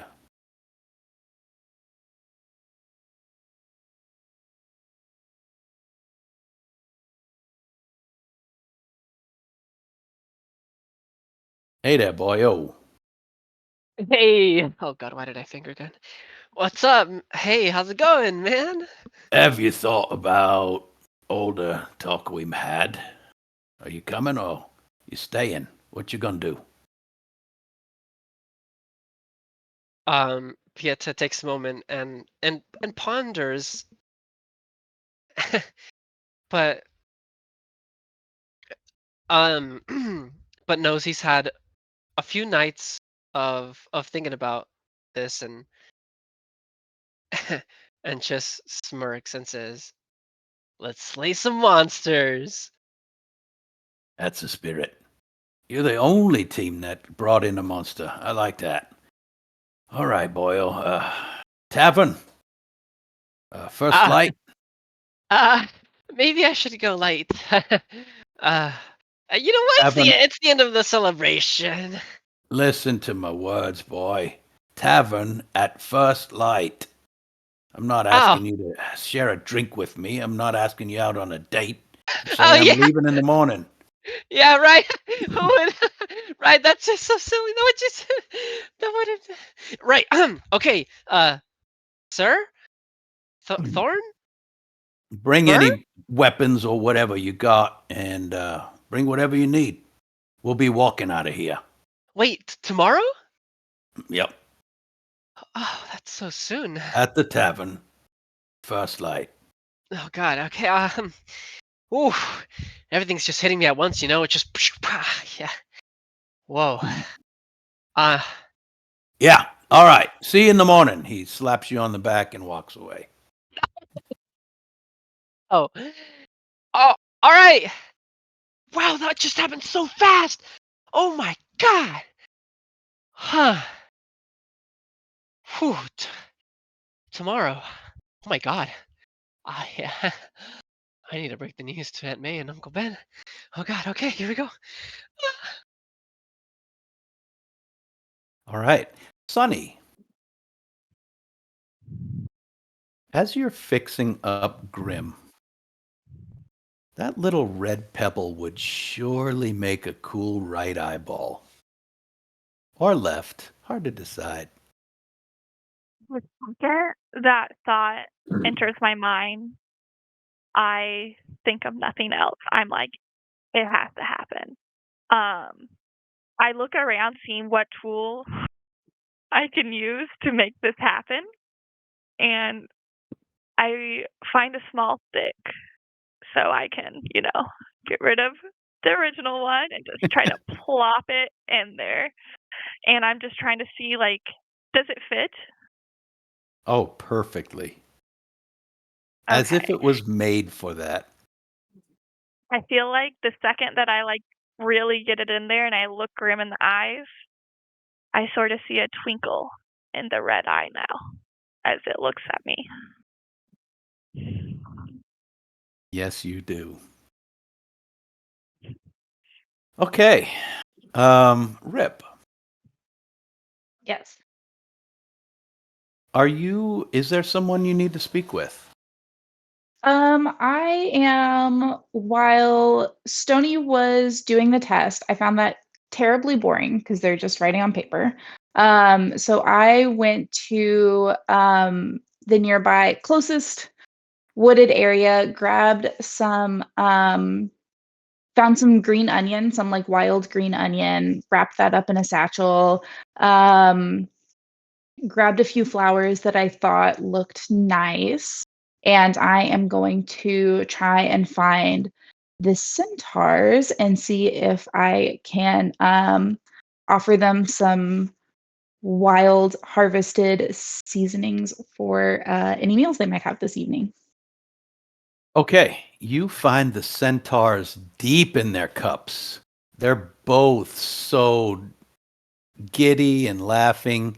Even the big white one, who seemed very serious most of the time, like, well, little fellow, how are you this evening? Lovely to see Well, you. Share a it's drink, why don't you? And he hands you a of glass course, like half your size. of course. Well, I will sit and drink with them. Um, I'm going to take some of those flowers and I'm going to muddle them a little bit and put some in my cup and then offer to the rest and see if they would also like to add. It's Okay. probably, The big white one named Eldor, he sees your onions and asks if you're using those, and he's just um, gonna eat them yeah, up. I brought them in case you guys would want them. I love wild harvested onion. I figured you guys might like it too. I do, and I really love gifts. Well, who doesn't love a good gift? Exactly. The glowing tattoos on his skin are shimmering. It's like totally out of character from what you would have expected. Thistle, who's the brown female centaur, is giggly and flirting with a bugbear who looks like he's in like merchant attire. His kind of clean shaven. The hair on his face is really close cropped. He's not Bigfoot looking. He's more like trimmed and neat. And he speaks with a very perfect accent. Uh, but he's the right size. Huge. Yeah. And as you drink with him into the night, uh, the conversation arises. Thistle eventually looks over at you and says, Well, small one, I was hoping that we made a rather nice impression upon you. I noticed that you've shown a bit of interest, and we hope that we've extended an arm in friendship to you. We were hoping that you would be interested in perhaps joining us and journeying across the lands and learning our craft, etc. A good impression on me. I thought I was trying to make a good impression on you. But yeah, I would love to go with you guys. I used to have a god once in my old village, but since I left, I can't talk to her anymore. But I can still talk to the earth, and I know As that's what soon you as you guys say do. yes, they stop listening to you, and uh, she elbows Eldor, and what? He said yes, yeah, and they clink their glasses together. That makes 4. And he looks around. I think we're winning. Yeah, I would love to go. You guys seem really smart and you know a lot about nature and I want to know a lot about nature. Um yeah, I would like to. So we when are you guys leaving? Like next week or Well, Eldor leans down. He says, I look smarter than I am, but Thistle is smarter than she looks. We'll be leaving. He looks at the drink in his hand. Let's make that 2 days from now. I'll need rest. Drains his beer. One more, please. all right. Oh, 2 days. That's really soon, but I think I can be ready in 2 days. Like I Yeah, I said, can be ready in 2 days. 4. Yeah. 4? 4. Yes. 4 recruits. Now, Yeah, for who are the finish your other? ale and get another. Okay. And I will do as I'm told. All right. And finally, Stony. Who or in what direction is Stony walking? Stony finds himself in front of the Alabaster Lyceum tent. Yeah, Master Elpume Master is Elfume. is sitting in there with a couple other wizardly types, and he's sipping out of a really tall, like champagne flute looking thing, but it's a bubbling green, like nasty. It's got fumes coming off of it, and he's taking tiny sips. You push and open the tent flap. Says, well, well, who do we have here? You said your name was Rocky, is that correct? Stony, sir. Stony Ironbark. Oh, very well. Stony. Yes, I thought it was very. Uh, something to do with the soil. Yes. What? Ironbark, would you? Okay. Yes, what can I do for you? I lit the candle, sir. Ha! That you did. Huh. Well, that calls for. He looks at his drink, he snaps, and another one appears in it. Can I offer you a concoction? I would never turn down a drink, sir. He hands it to you. Pull up a stool or a pillow or. Yes, good job with the candle. That is very basic, elementary magic work, but for someone who has no experience whatsoever, very well done, I suppose. You will learn several ways to do that if you are interested in learning magical skills from the city of Iman and all of its vast resources. Did you come here Yes. because you're interested in joining us? Yes, it's because I require your knowledge. You see, I've been thinking. Have And you now? yes, I have. I have many ideas. Have you? I Well, do. let's not list them all right now. Let's have a drink. We will not be leaving anytime soon. You may drink as much as you wish. We will pack up slowly, as wizards are wont to do, without being pressed for time, and we will instantly teleport back to Iman when I am quite ready. How does that sound? It sounds fair to me, Master Elpium. Yes, do you know Finch Tresternut?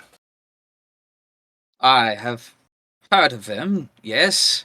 He is quite They- impressive. I can't wait to let the Alabaster Lyceum sink its teeth into someone with such propensity. Oh, yes, Stony- and there was you. You lit the candle.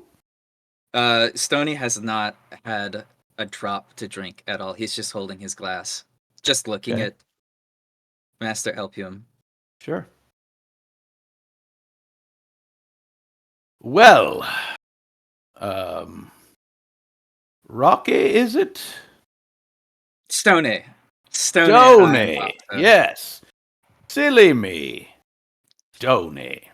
Silly Oh, you. quite. That is not something you'll ever say again. Now, did I say when we're leaving? You did. Perfect. Then, you have your things ready. Do you have your first year textbooks and whatnot? I You've suppose got- I'll get those at the university, the Lyceum, perhaps. I suppose so. Yes, Iman shall provide. I forget how exactly what they wanted. Yes, yes, you and Finch, and I think there were a couple others nosing about here with interest. Is your friend well, the one who blew up her face? Oh, Sunny? Ah, most certainly. She did get healed immediately afterwards. That Well was done. impressive too. Well done. Yes. Well, Rocky, thank you very much for stopping in. Enjoy your drink, and I shall see you on the morrow with your details, and I shall welcome you to the fold, and I shall say goodbye to your parents for you or with you. I shall introduce myself and okay. all of the Master things Elpium, that... you don't need to be there. Of course I do. All of my recruits, my apprentices, I need to ingratiate myself deeply with their families and make a good impression. I would not recommend it with my mother. And yet you don't know that I'm still going to meet your mother and your father and whomever else you call a family, and they will meet me and love me like everyone does. Goodbye, Rocky. Stony Ironbox. One of these days, I'll get you to remember it. Ironbox. There you go. You'll remember my name. Very well, Stony Ironbox. Ah, well, there. That was almost it. I will accept that. That's a win for me. That's a W. I'm leaving now. All right. So now,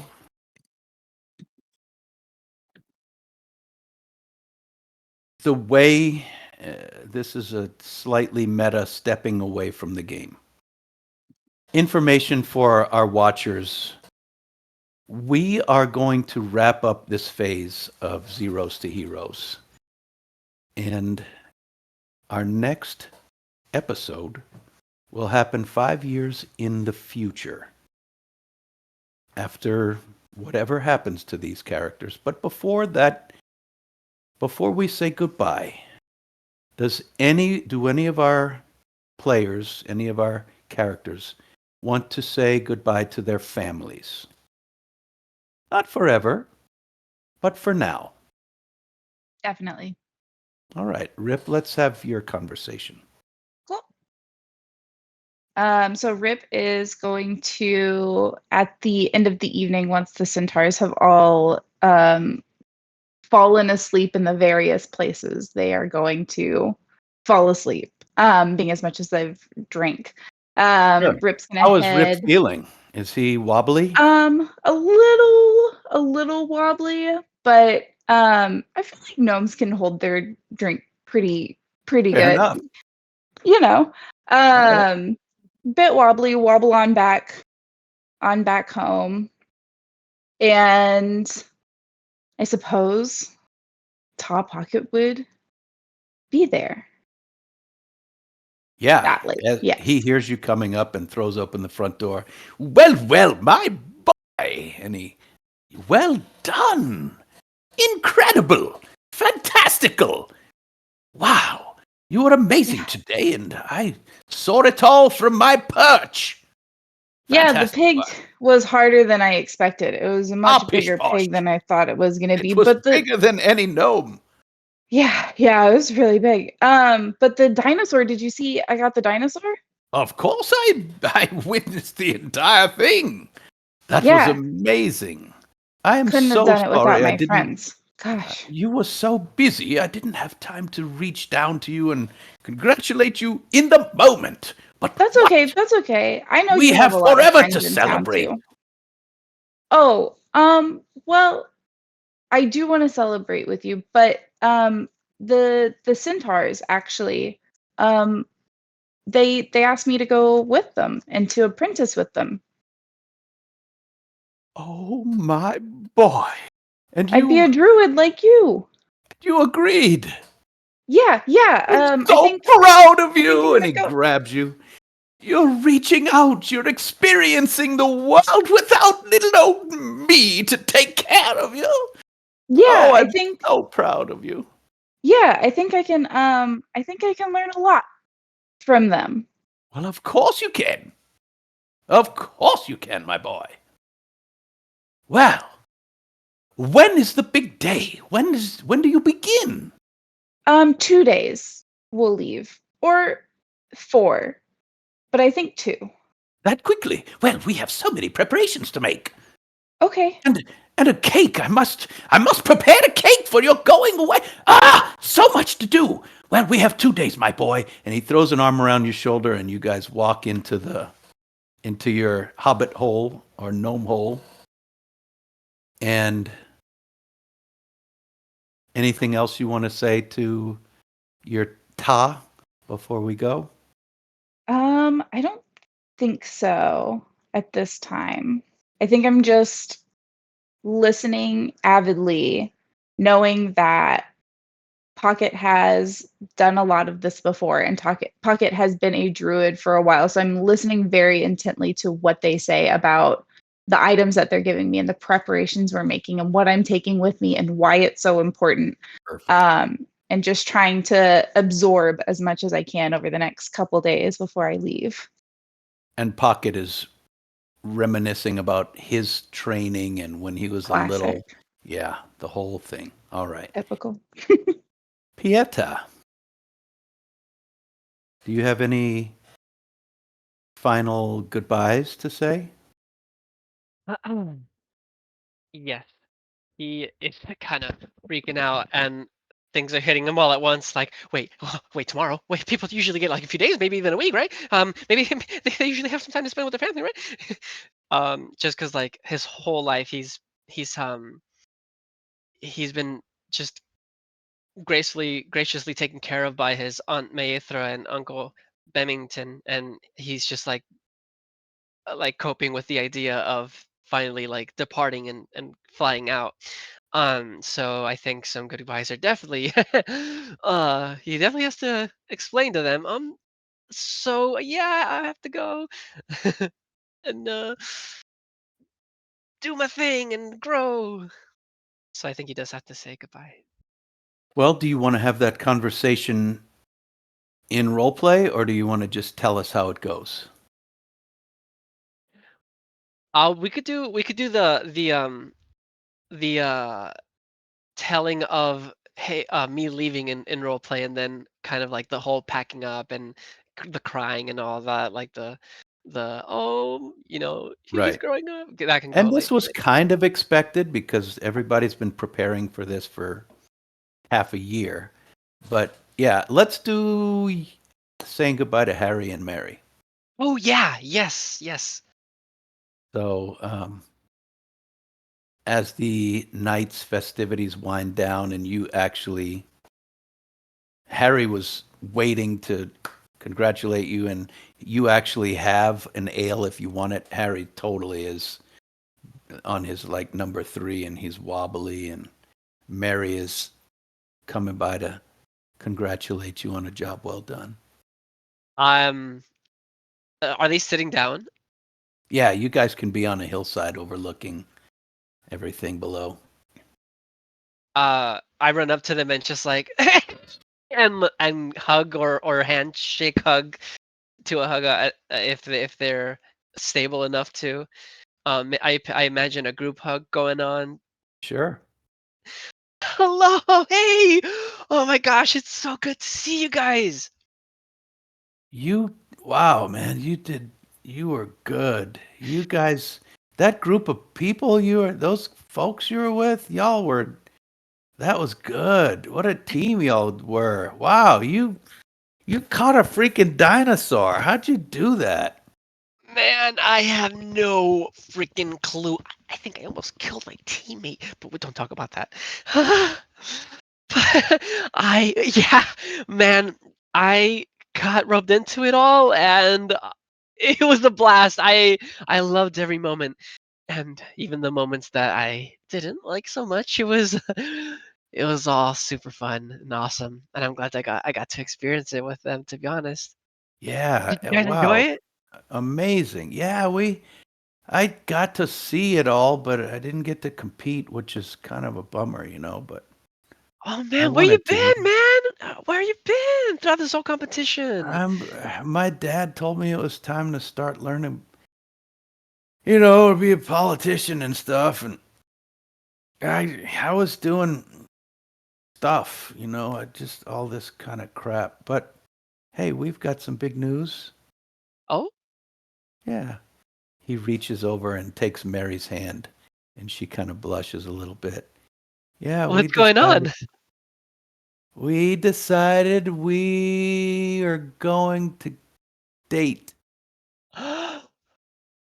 Oh, oh, Yeah, we just oh decided my! today. I'm taking this. This is hitting me really hard. Wow, that is amazing. My two best friends in the whole world. Are Yeah. wow. How long have you guys been into each other, or what? About, they look at each other, about 7 hours. Oh, what? A little bit after the morning when I asked her to meet me for a date ale, and she said yes. And she's like, "Shut up, Harry." I am so happy for you two, and wow, I'm speechless. This is amazing. I wish you both the best. Wow. Of course, and we'll still be the three musketeers. We'll still do everything together. Nothing's changed.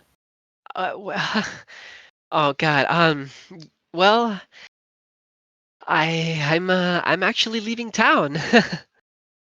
What do you, when, what, why? Yeah. Oh, I know. Oof, it's really You've sudden for me taken too. you've taken a position with one of these guests? Well, it was a bit unorthodox. I didn't think I was gonna do it, but something just felt right. Do you remember? Do you guys see that awesome guy with the Slayer of Monsters, Thorber? He's super cool and like muscular. Yeah. Yeah, he Harry asked me says, to. "Hell yes, I know who that is." Yeah, I totally didn't know who that was in the beginning. No, he invited me to join the Slayers and learn stuff with them. So It was I my sword fighting that got you that victory, and that's what caught his eye, I bet. and he I like bet it was all me. punches him in the shoulder harder than he usually does. Like Make you're him spill his so beer. Come on, you're right. dude. Oh, sorry. Cheers. He does have he didn't drink, but I think he accepts that it's a moment of drinkitude. That's not a word, but we'll make it a word. Um, sorry. Yeah, I'm just really excited. And really looking So, forward to it. when are you leaving?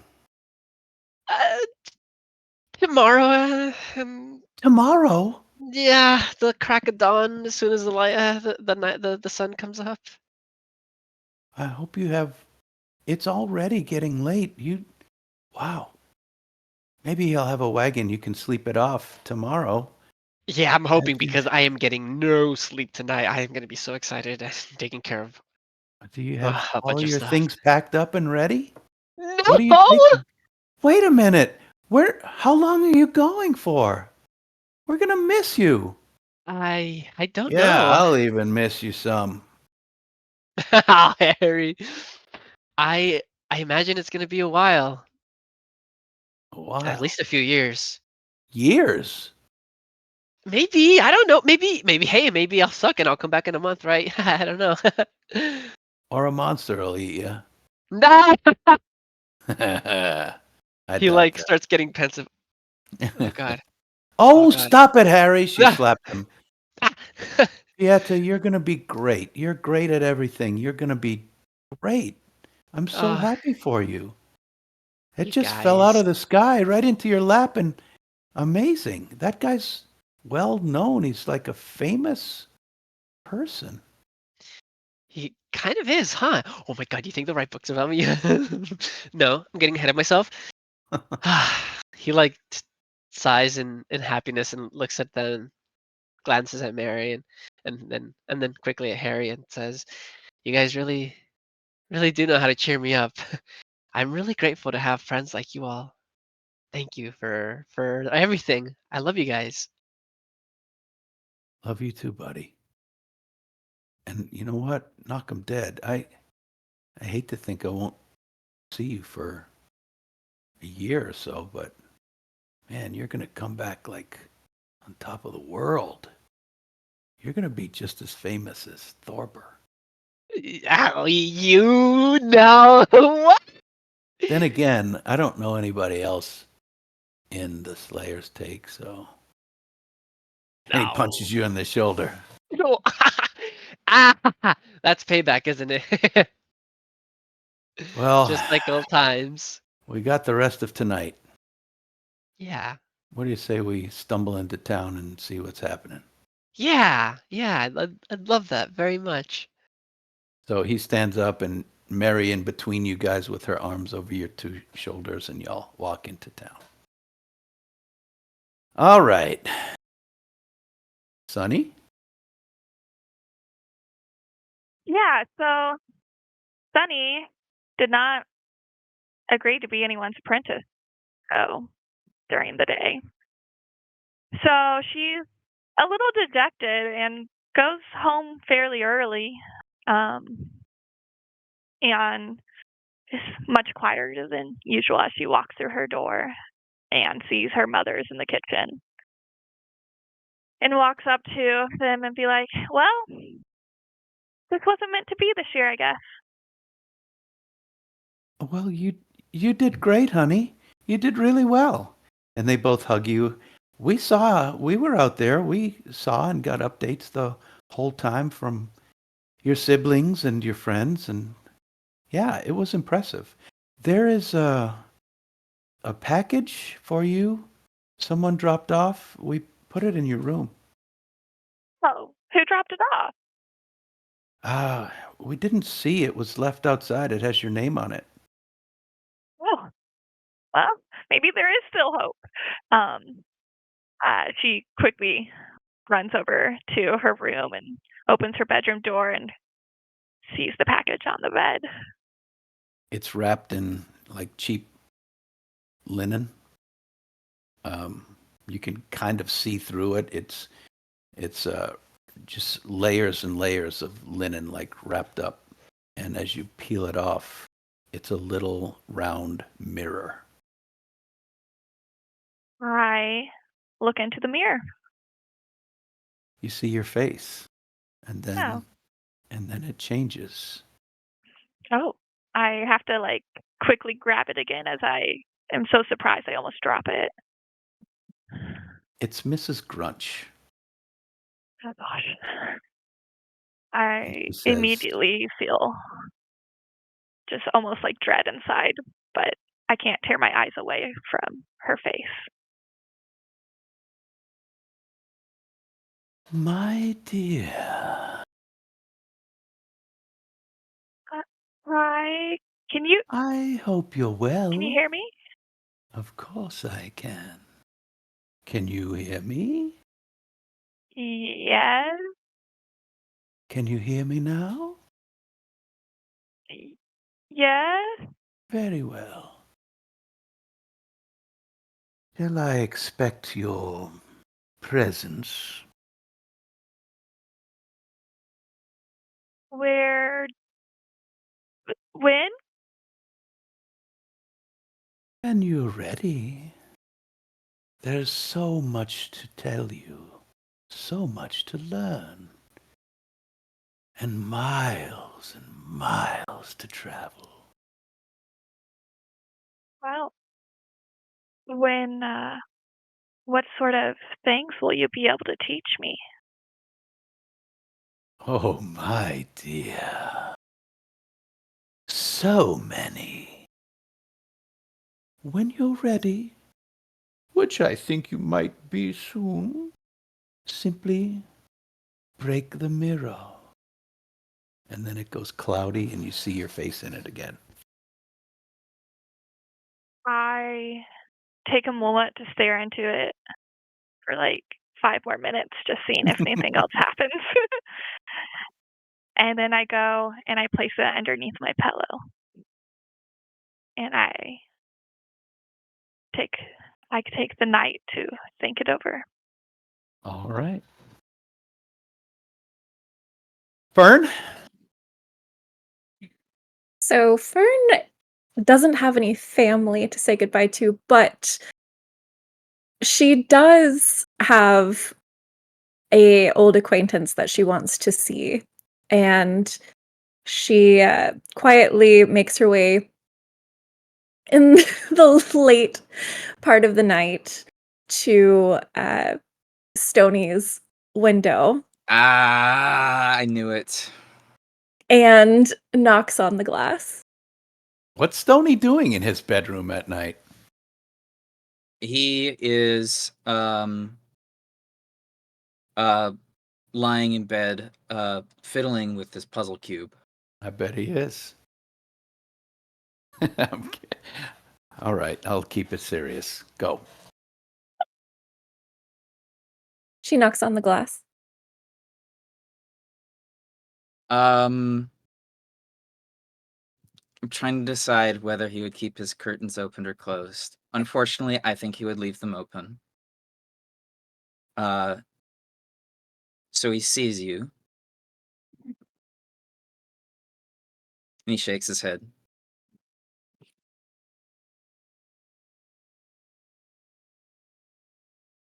She's gonna knock really hard.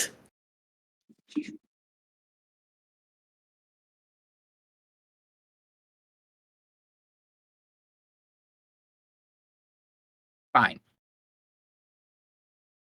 And he opens his window. Did you What make a is it that decision? you want? A decision on what? Where you're going? Well, of course I'm going to the Alabaster Lyceum. It's what I have to do. What you have to do or what you want to do? Of course it's what I want to do. Okay. What's Did you your not game? change your clothes? Look Didn't at feel you. it necessary. Hmm. Clean shirt, soiled bottoms. Soiled shirt, clean bottoms. Put us together, we'll make a nice pair. What is that supposed to mean? What game are you playing? Just tell me! It's not a What is the game. prank? There's What not. what is the trap? I give up. I haven't figured it out. It's not a problem to be solved. Sit down. Look. I'm leaving tomorrow, and so are you. So, I figure, since you'll miss me, we should say goodbye. Okay, goodbye. You may leave now. Or is there something else you needed to antagonize me about? Or... Do you really hate me that much? Well, you did ruin my life. So, yes. Ruin your life? That's a little dramatic. The trajectory of my destiny was altered because of you. Well, I would say I'm sorry, but you're getting what you wanted. Oh, am I? Sure. So you're to thank for that fire that lit over there on that candle. Quite impressive. I'm very smart, you know. That was all you. You're getting what you wanted. Of course I'm getting what I want. Good. Good. Yes. Well, Well. I suppose You suppose. you should have a nice life. Thank you. She takes an acorn and puts it on his pillow and then climbs out the window.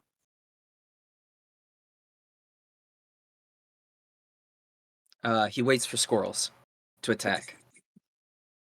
No squirrels.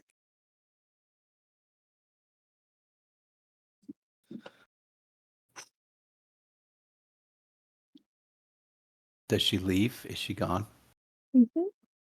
Okay. Like Stony looks out the window. He's just thinking.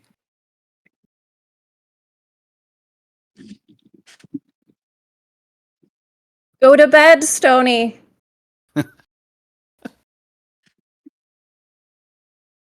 He shuts his window and his curtains. All right. Does Stony need to say goodbye to anyone? Yeah, probably his parents, Mabel, and Pocket and Rip. And are we gonna do friends later, or are we just doing? You can wrap up however you like. Okay.